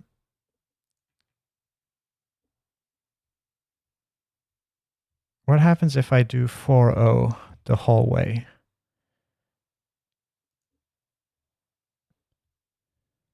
Man, their UI is so weird.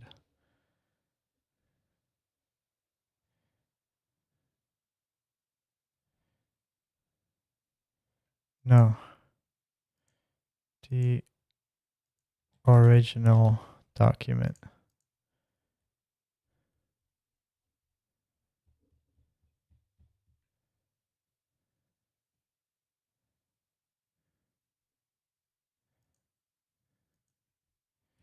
Update the original document based on the feedback.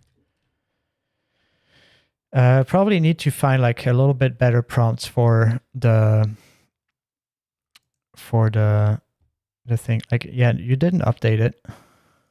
Please output the full tutorial MD. What is going on with these edits? Should just do answer in chat instead, huh?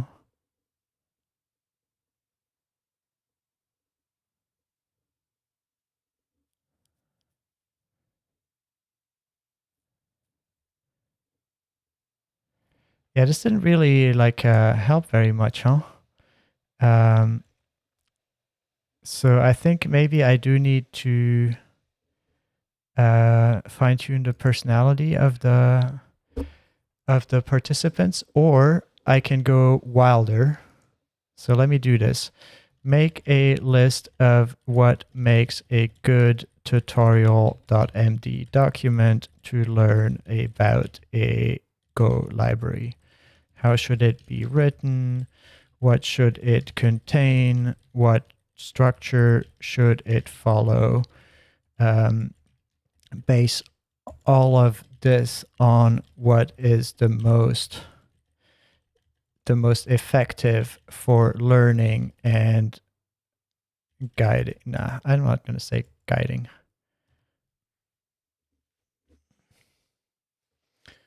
So we're going to approach this the other way around, right? It's like we want to grab everything that's like about what makes good writing, which is much more than, use bullet point list or whatever. Is like there's intent in how things should be built, right? But this whole like don't use bullet point list, which is like a hallmark of LLM slop, I think that is something that needs to be written explicitly. Like it seems that the models are just too bullet listy.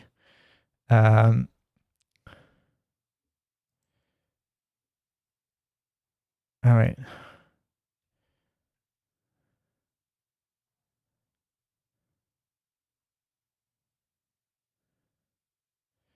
Update this to say that a written out paragraph along with bullet point lists is most effective at breaking monotony and keeping readers engaged. The problem with most of these documents is that they are filled with bullet points and tables and thus hard to skim. So that's what I was looking for. They didn't come up with that, so kind of had to add it. But so once I have these guidelines, what I'm going to do after that, right?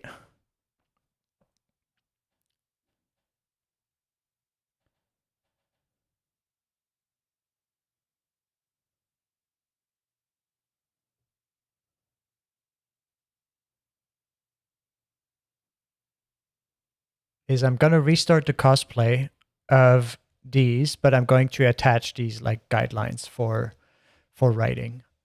And collecting these, right? Like you could distill them out of books. You could just like spend some time on your own on them, but you can also like iterate on them with the model. And so this is what I'm going to take. I'm going to download it as a markdown document.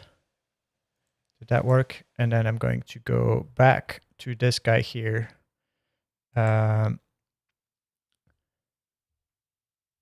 going to attach. Can I attach a file? No, I can't. Okay, so we're going to make a new chat. We're going to paste all of this. We have our cosplays down here. And then we're going to say all of them take inspiration from the attached writing guidelines. So this is still like kind of a pretty standard cosplay roleplay prompt. Nothing too particular about it, right? Let's see how well it does, and then we'll go into the crazy stuff after that. And we're losing a little bit track of what we were doing in terms of tooling. So while this is going, let's go back. So this has now the table for the file picker. What does it look like? Is it broken? Oh, this looks fucking good, man. It's like not fully aligned because of the size here. But you know, I can live with it. Maybe or maybe not.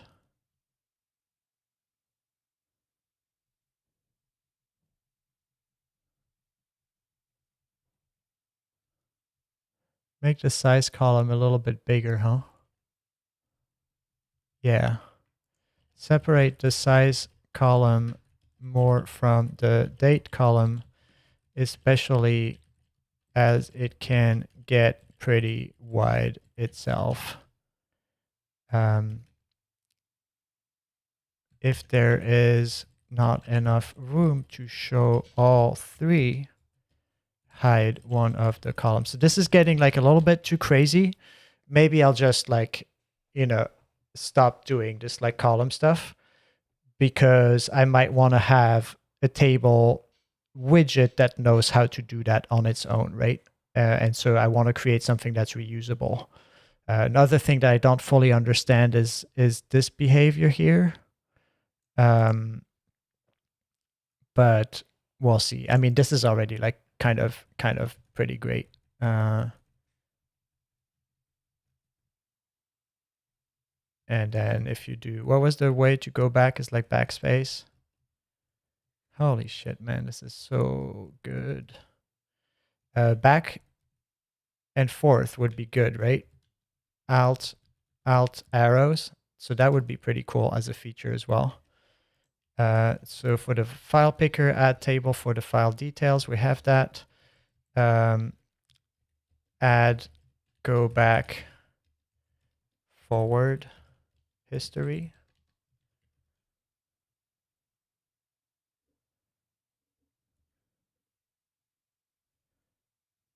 All right, so we have a Shell Shocked Season 1, Episode 3. Wait, what is action callback? Is that like, it's precise, you want all right. More?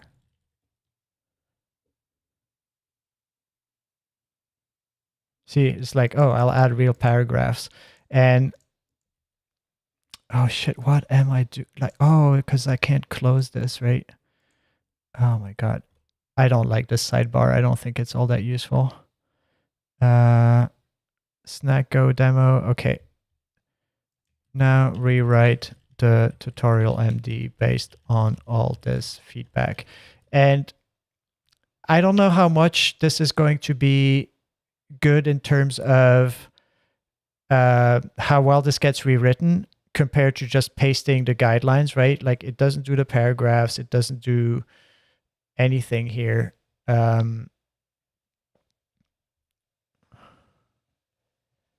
So yeah, I'm struggling a bit. Also, this is 4.5, right? Like the rewriting. So I wonder if the rewriting, if I redo this, can I redo this? Is there like a regenerate?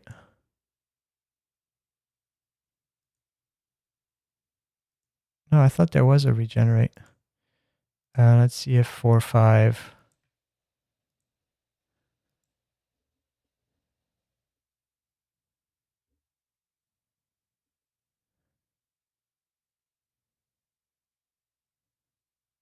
All right, and we're going to start a new, and so now we're going to do the funky stuff.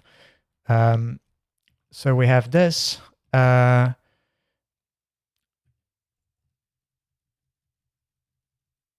write a sitcom with lots of arguing and conflict.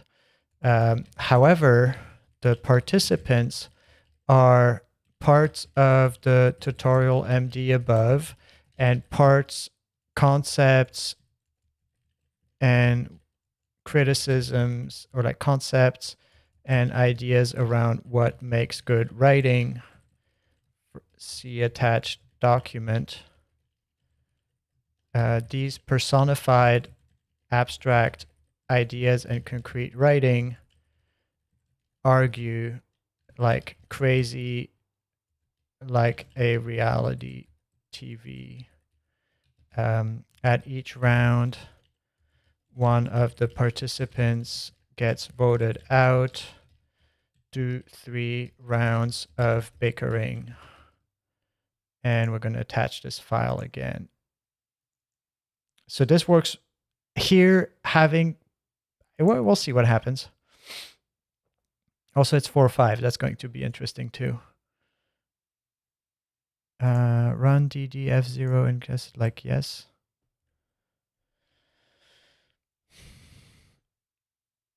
Oh, this is cool. Yeah.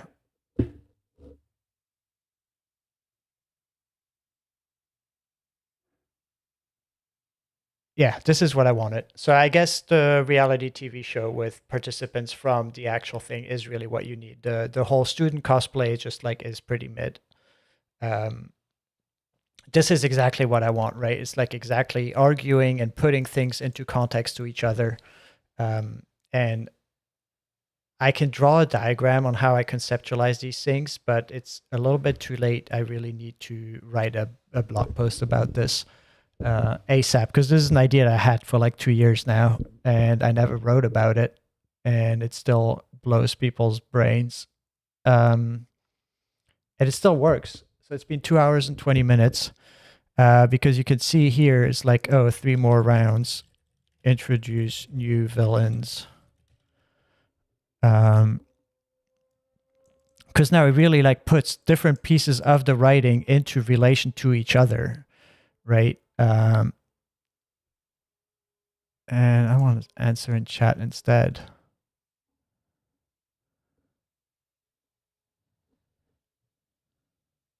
I don't know if we need like 6 rounds, to be honest, but table of contents.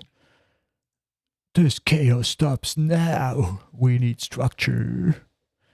Oh, please, nobody even reads you after the first glance. That is so good. Because now it like really is actually some in-depth critique of like why is a table of contents good or not. And so, I mean, we don't need 6 rounds here more, but it really brushes away all the like standard slop of what a review should be and really gets to the meat of it. And then I can turn it back into a review, right? Like then I can add the review structure back.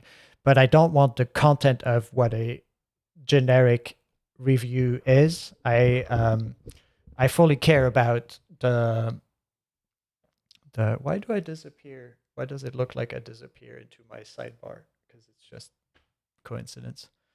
That's funny.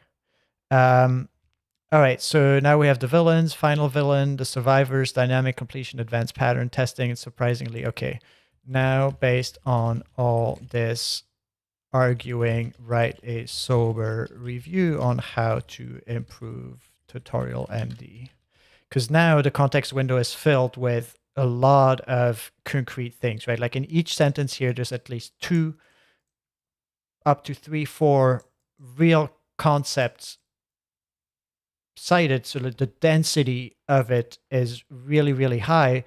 And while this looks like kind of ridiculous in the latent space or whatever, this will probably like encode some kind of syntactical structure of like, oh, this is conflict, right? This is why this is not important.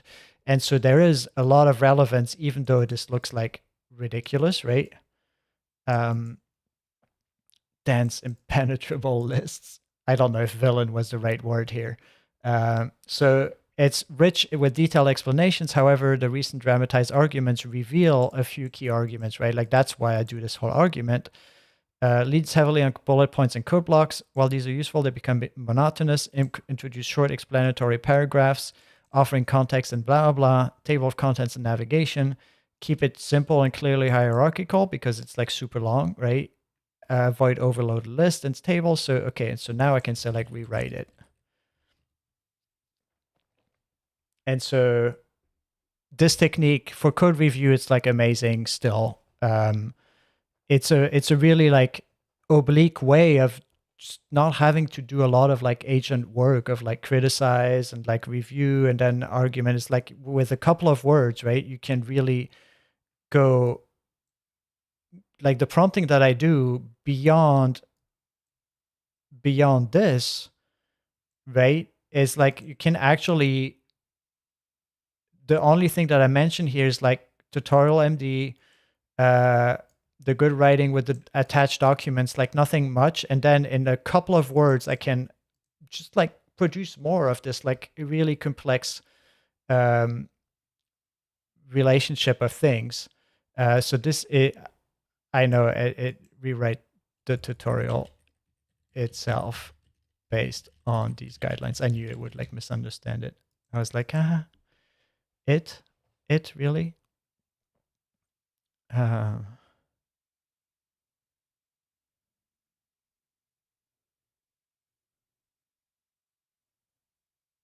Yeah, this it's 4.5 is really nice for writing.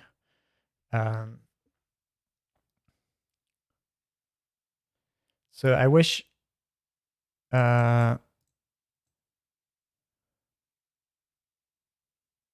this needs a little bit more longer paragraphs, right? Like so it still needs, I think the single sentence kind of stuff is really hard encoded. So the clear and concise paragraph, I knew the word clear and concise was going to derail it. Concise is like overpowerful usually as a word. Now, based on all this arguing, write a sober review. Rewrite the tutorial. Paragraphs should be 2 or 3 sentences, not just one, right?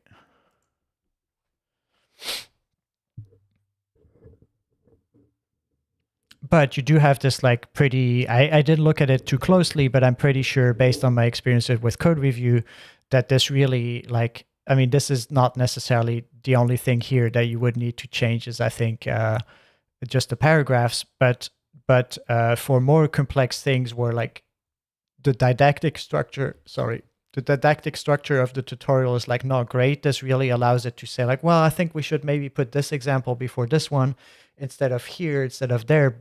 And while if you do just like a code review, it will like maybe say, well, maybe you should organize things in growing order of difficulty and then leave it at that and just do like a tiny reordering that actually doesn't really have significance. Here it's really going to be like, well, but I need to know about the flag to do this, but like, oh, no, but like there's all this like back and forth and like complex relationships. So yeah, this looks significantly better as the previous one. Obviously, this could just be like putting the writing guidelines in there and then adding paragraphs. Back in the days with like the small models, you could really, it was so impossible to get any kind of code review out of a model when they were like so stupid. But uh, so it's funny because it mixes writing review things uh, with text, so that's funny. Oh, all right. Well, that was a fun thing, and then oh man, I love this. I love this so much. It still looks like garbage. Yeah, because it's too short. So I wonder what to do with it. Should I just leave the idea of columns? Should I say that the previous one was pretty good? Should I leave it at that here? Because this really requires uh, right? Like there's a bunch of things we could do. Obviously, the last one is like the one that looks the weirdest. Uh, Also, people are know that like in a command line thing, you won't necessarily see everything, right? Um, so what was the option to toggle hidden, toggle details, right? I don't know what to do with this. I don't think this is all too great.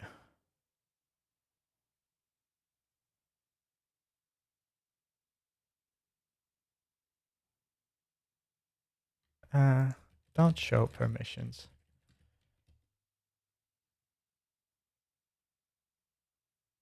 Who looks at permissions? I think that's a good compromise. So validating the Carapace documentation, right? Like I'm not going to finish that tonight, but I'm going to add a look at to get better writing. Oh my God, what? Okay. In the meantime, we forgot to look at all of these guys. Since they're running in subagents, they require me to type enter all the time. But the file picker is done. We're going to add the go forward, back forward history, but only after committing. The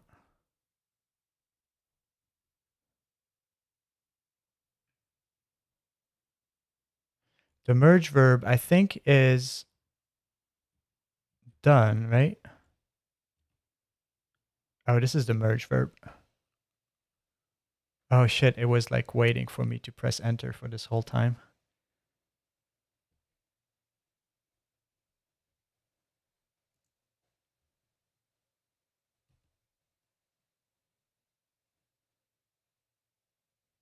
Oh, this is still the dynamic completion with Carapace, huh?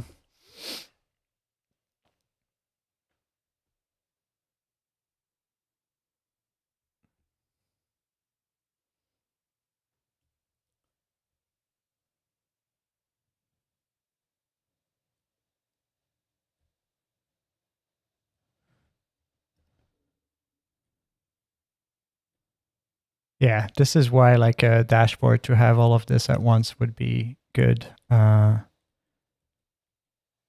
Otherwise, I would put them on a single screen, right? But this is on this resolution. It's going to be a little bit hard. And also, I need to play more with this like multi-agent stuff.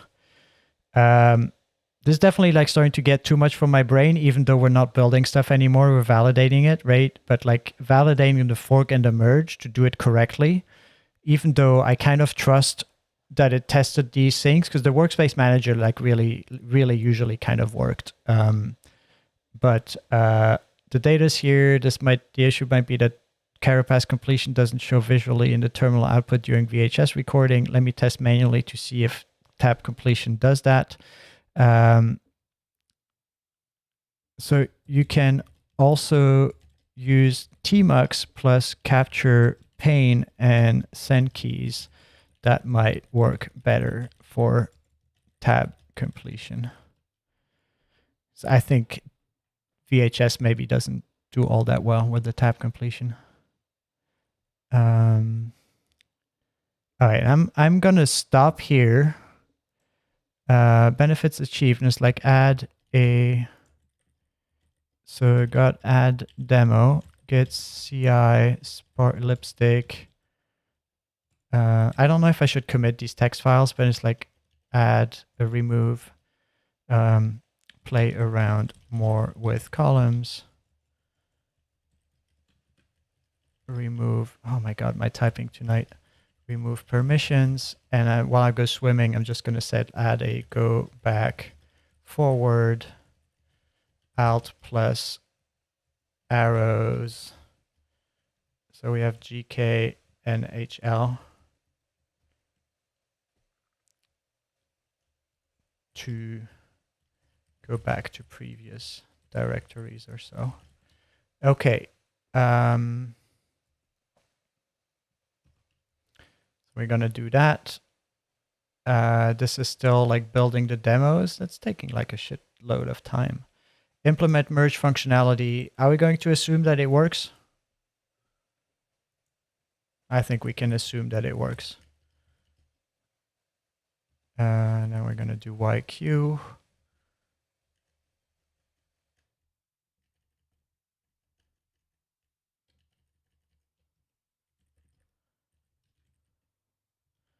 Commit message. We're going to do make install.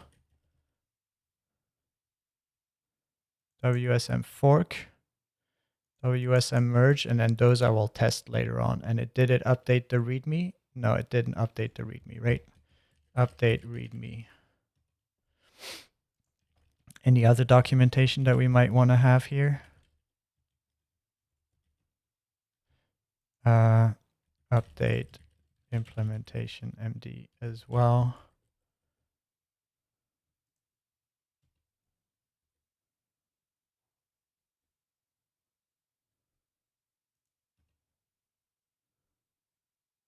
All right, so we're going to use tmux, which is maybe going to be more effective at testing the tab stuff.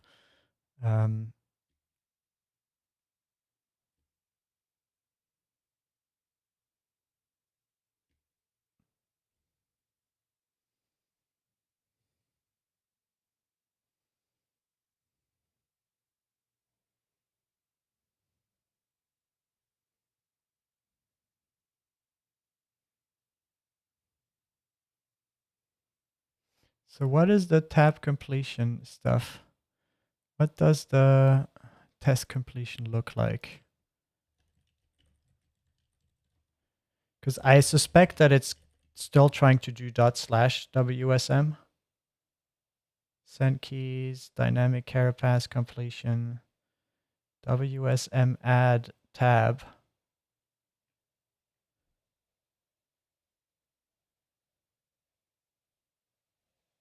Yeah, I think it's like build WSM and then add dot to the path and make sure it finds the newly built WSM. I think that's the issue. It's like the completion is not kicking in because I overwrote the WSM. It didn't install it right. And it probably worked in VHS as well. Right.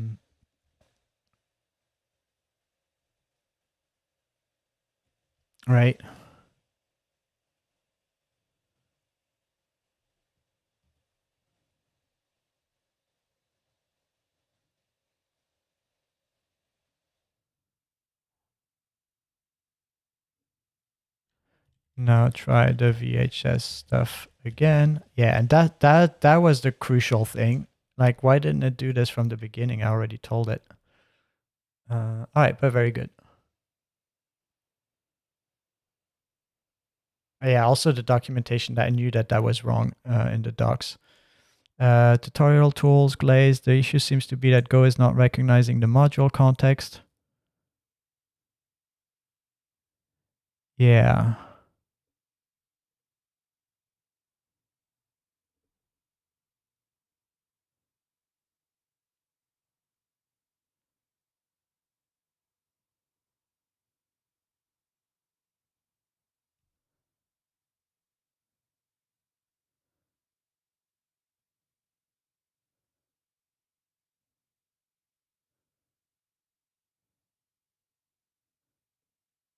Not sure what's going on here.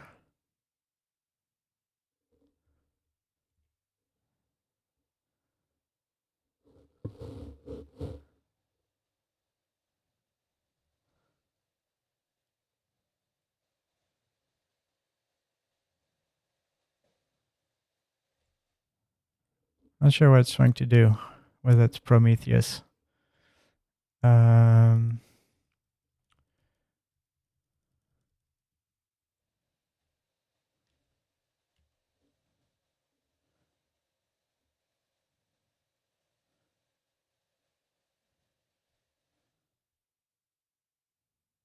So it's going to use Tmux. I kind of want to have it do the GIF stuff. Oh, shit.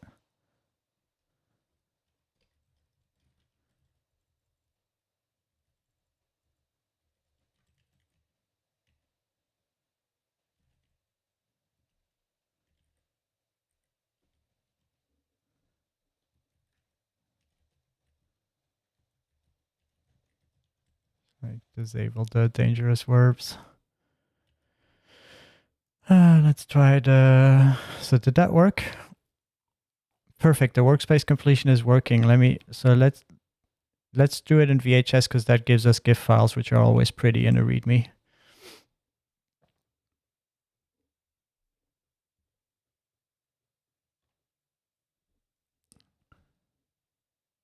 So I hope all of these things are not going to conflict too much because we have the workflow stuff. So if we look at the fork, we're going to add the markdown files. We're going to say like sparkles. No, we're going to say books. Update documentation for the new merge and fork functionality. And then we're going to create a pull request, which is add merge fork functionality. So this is completely untested. This whole workspace manager, I'm kind of like keeping it like that, where I'm like, how far can I push it until one day I really regret not having looked at the implementation. For a tool that I use all the time, like kind of messes with my Git repos and all of that. I'm kind of playing with fire. I like it.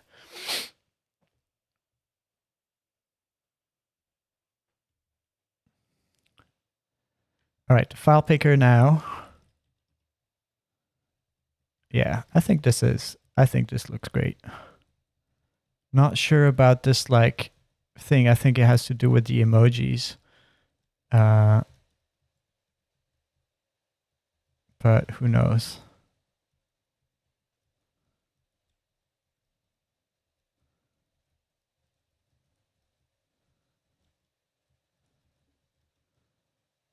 Yeah, I love this. This is great.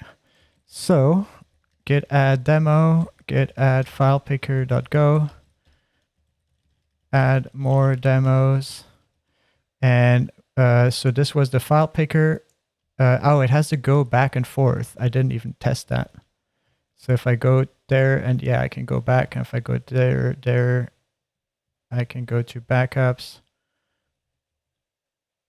if I go to media and then images, and I go back to this images, media, and then I go back and it's audio.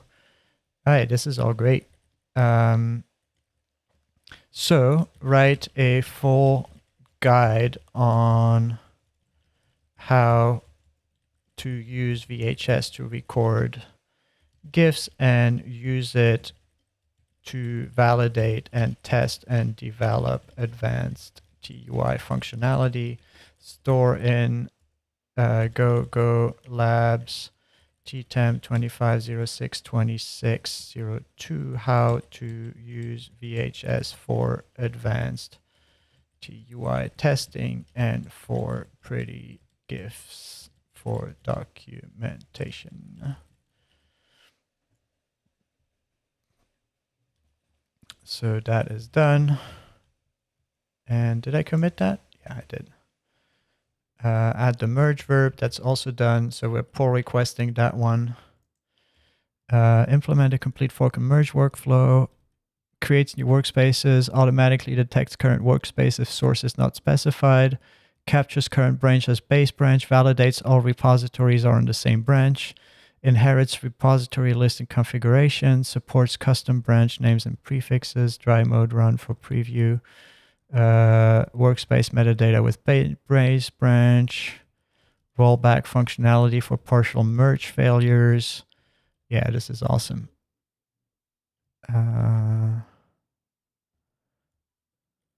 I might need to format the source. No, not even.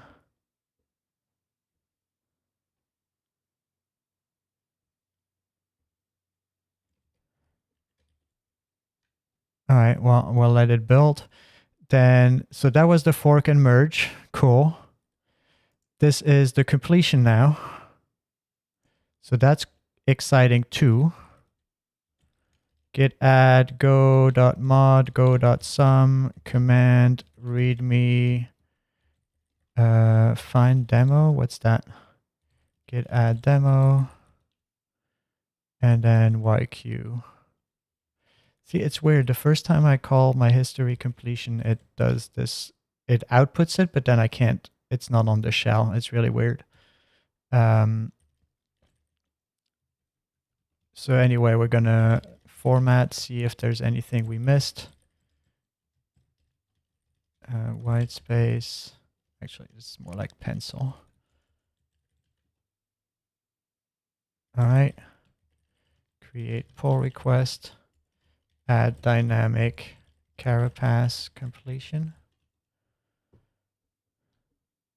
Also untested. Oh, holy shit. Was like 140,000 lines? Why? There's a JSON. Demo workspaces.json. Less demo workspaces.json. What is this nonsense? All right. I'm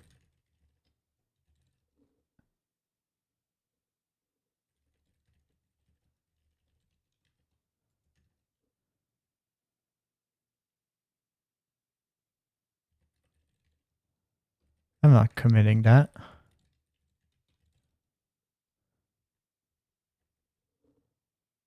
Because it actually ran like a real demo. All right.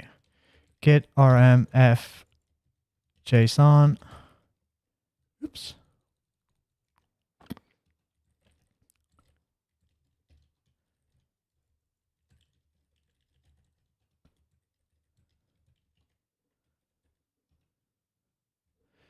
So squash, squash.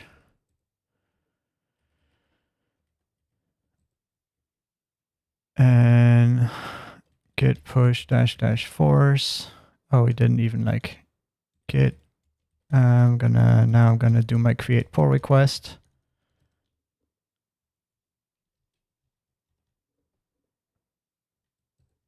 $4,000 tokens. That's more like it.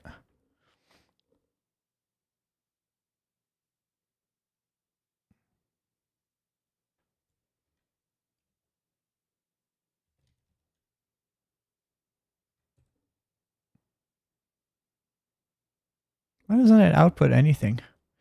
Oh, I'm in the wrong directory. All right, 7,000 makes more sense. 3,000 seemed like a little bit on the short side. All right, this guy has been, well, just like blindly merge it. YOLO.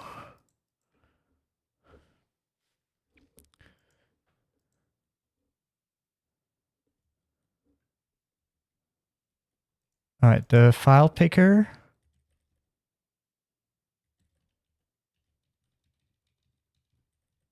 So now we have a nice guide on how to use VHS.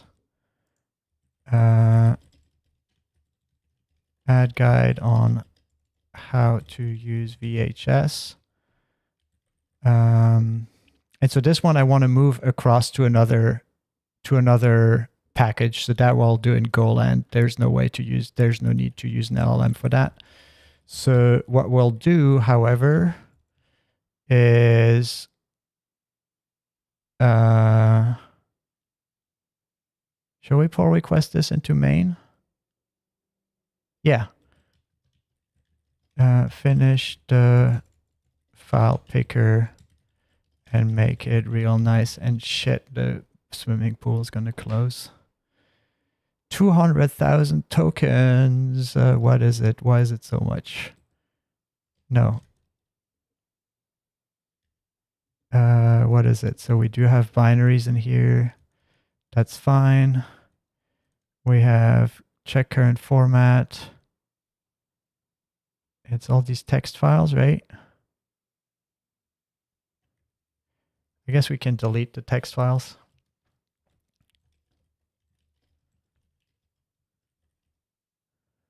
In demo.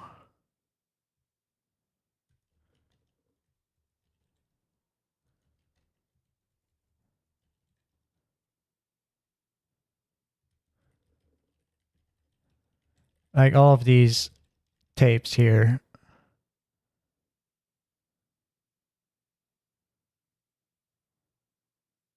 Probably need like a little bit more of a structured prompt for that. All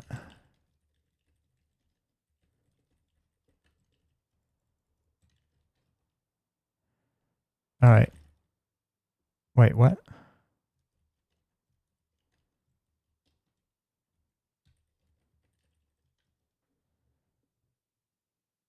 $10,000 tokens, much better. GLS bad record Mac. I keep getting that lately. I'm not sure what that means. I don't think it's an Entropic thing.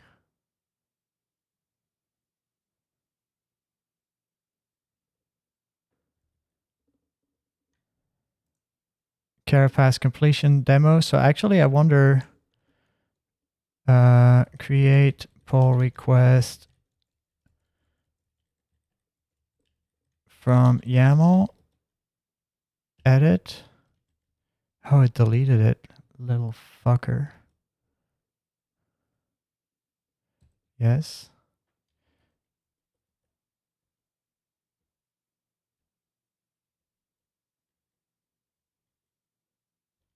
It's because I'm trying to do two at once.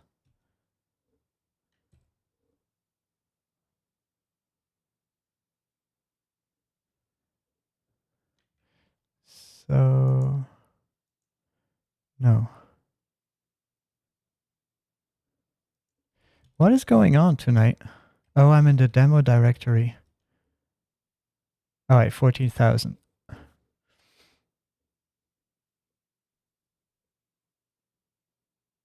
So this create pull request tool is like something I have over here somewhere.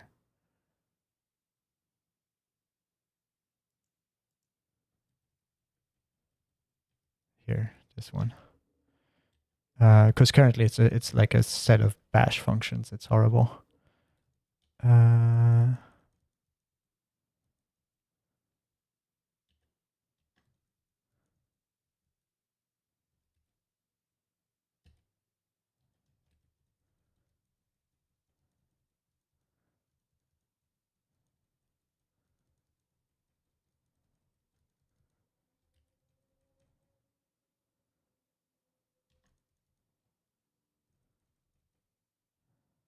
This looks okay.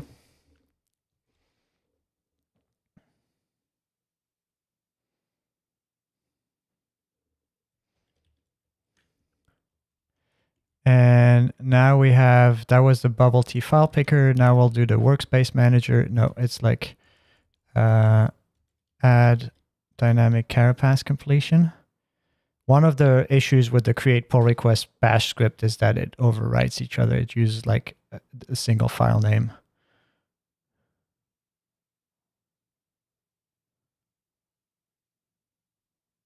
It's all like pretty horrible overall. But it's been doing its job for like 2 years now, so.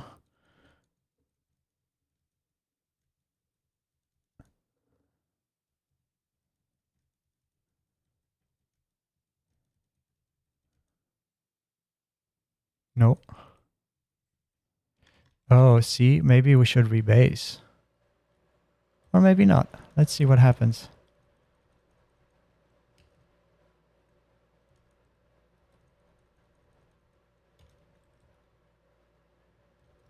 This is probably going to conflict, I'm pretty sure.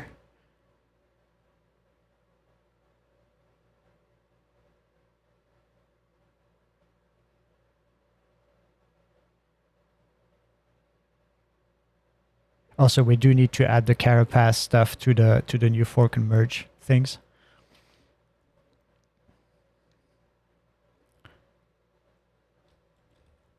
This is going to conflict. No conflicts.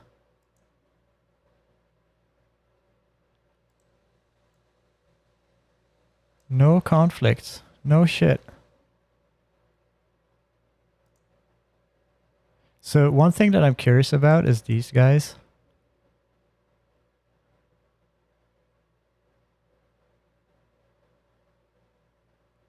Yeah, nice. Fucking nice, man.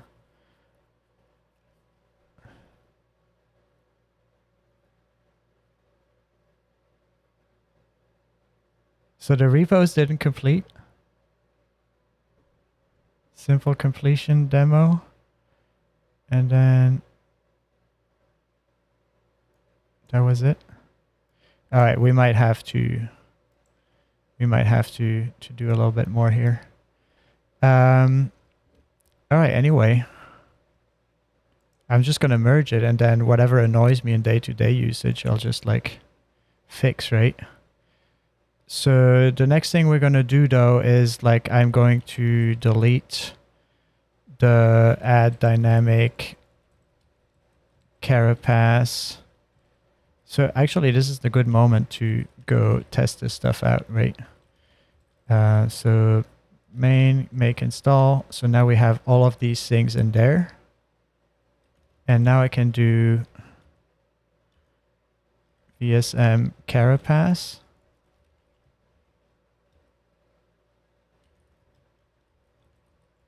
Oh, it's source, right? VSM info, nice.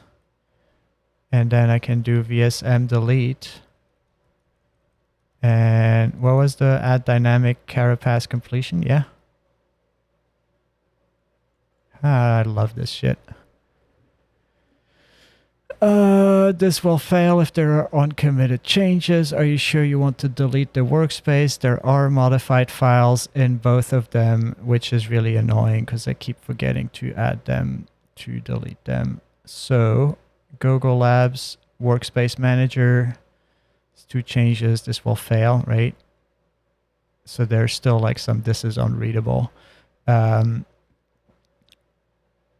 So however, if I do -- force, will it kill that? No, I will say that there's uncommitted stuff. So why is the Google Labs here? Oh, that was like the carapace stuff, right? All right, now, do I want to add that to the? Yeah, I want to add that. Git add ttemp. Go mod tidy. In the meantime, we can go to workspace manager. We can say go mod tidy, git stat, add go mod, go sum, fix go mod. All right, and then git art add Carapace demo, and then create pull request, add Carapace demo. I need a UI for this shit. For create pull request should be part of the workspace manager, I guess.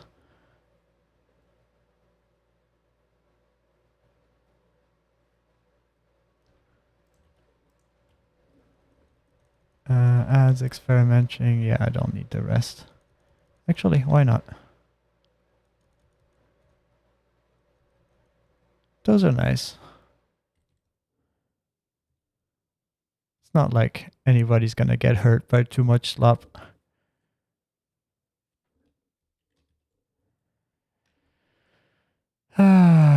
This one I'm not even waiting for the builders to finish because it's my garbage repo. All right. Now we can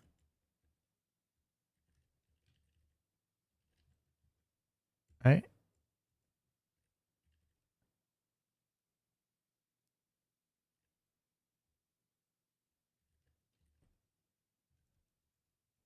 Force work trees, I think, is the.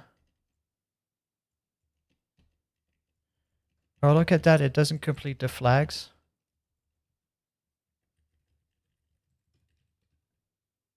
Oh, so I do need to add the flag completion as well, right?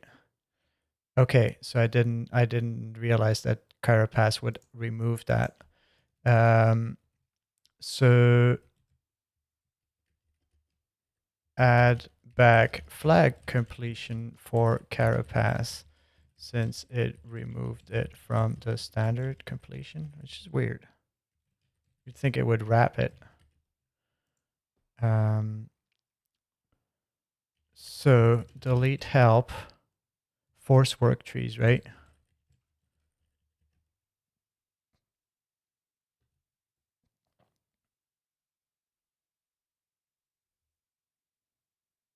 So workspace manager is merged. GoGo Labs should be merged as well at this point, right? Not sure why it's not marked as merged. And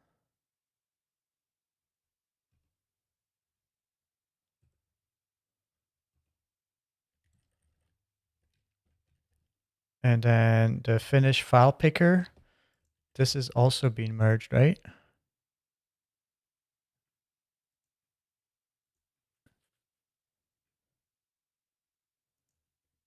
So I can do delete.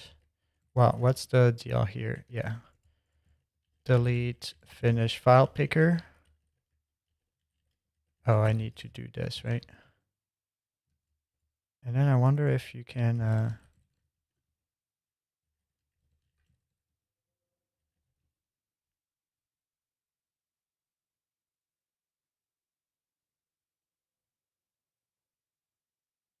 interesting. I'll have to read more about Carapace. I still don't fully get it. Yeah.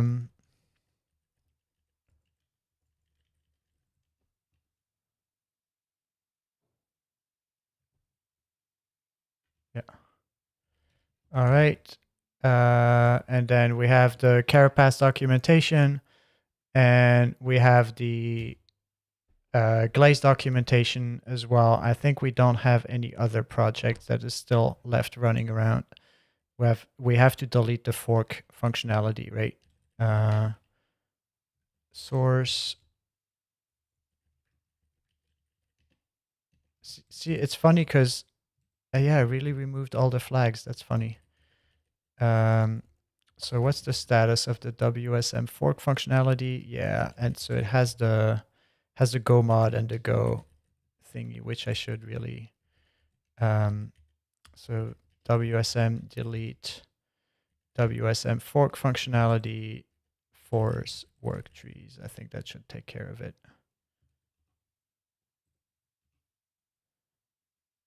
All right, cool.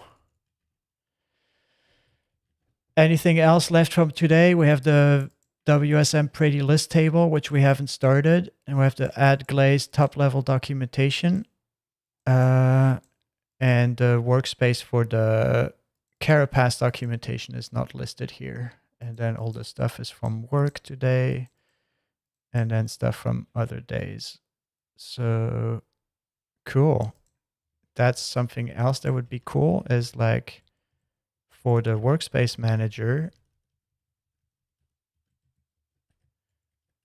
keep history of actions, commits, statistics.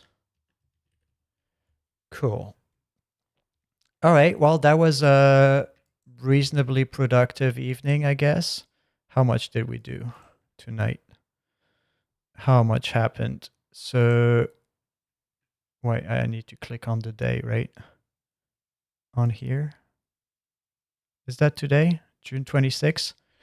Okay, 32 commits in Workspace Manager, Google Labs, and then for work, created one repo, created 7 pull requests. 1, 2, 3. Oh, this one needs to be closed. That's nonsense.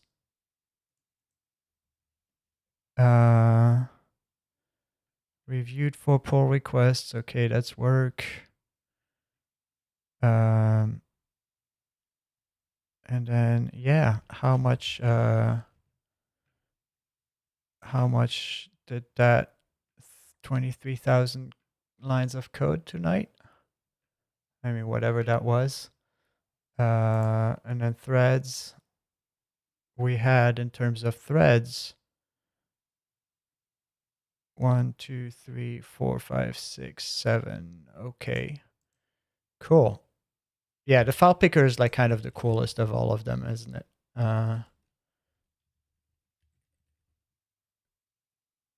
really is a pretty fantastic kind of, like, when it was created, I was like, what the fuck?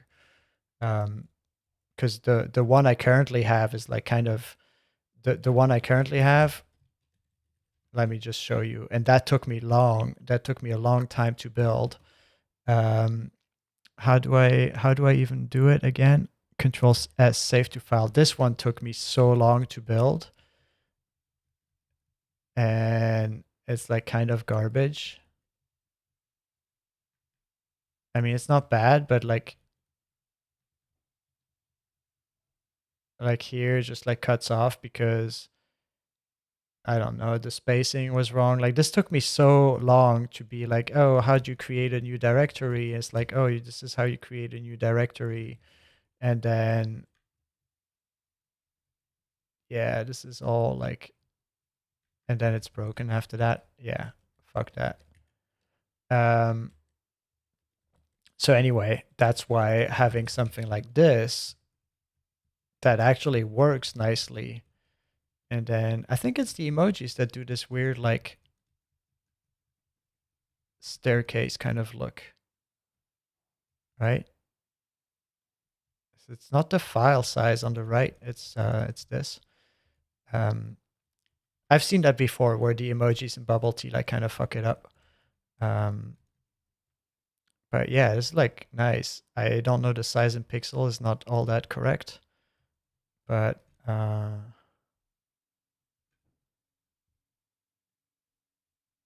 yeah.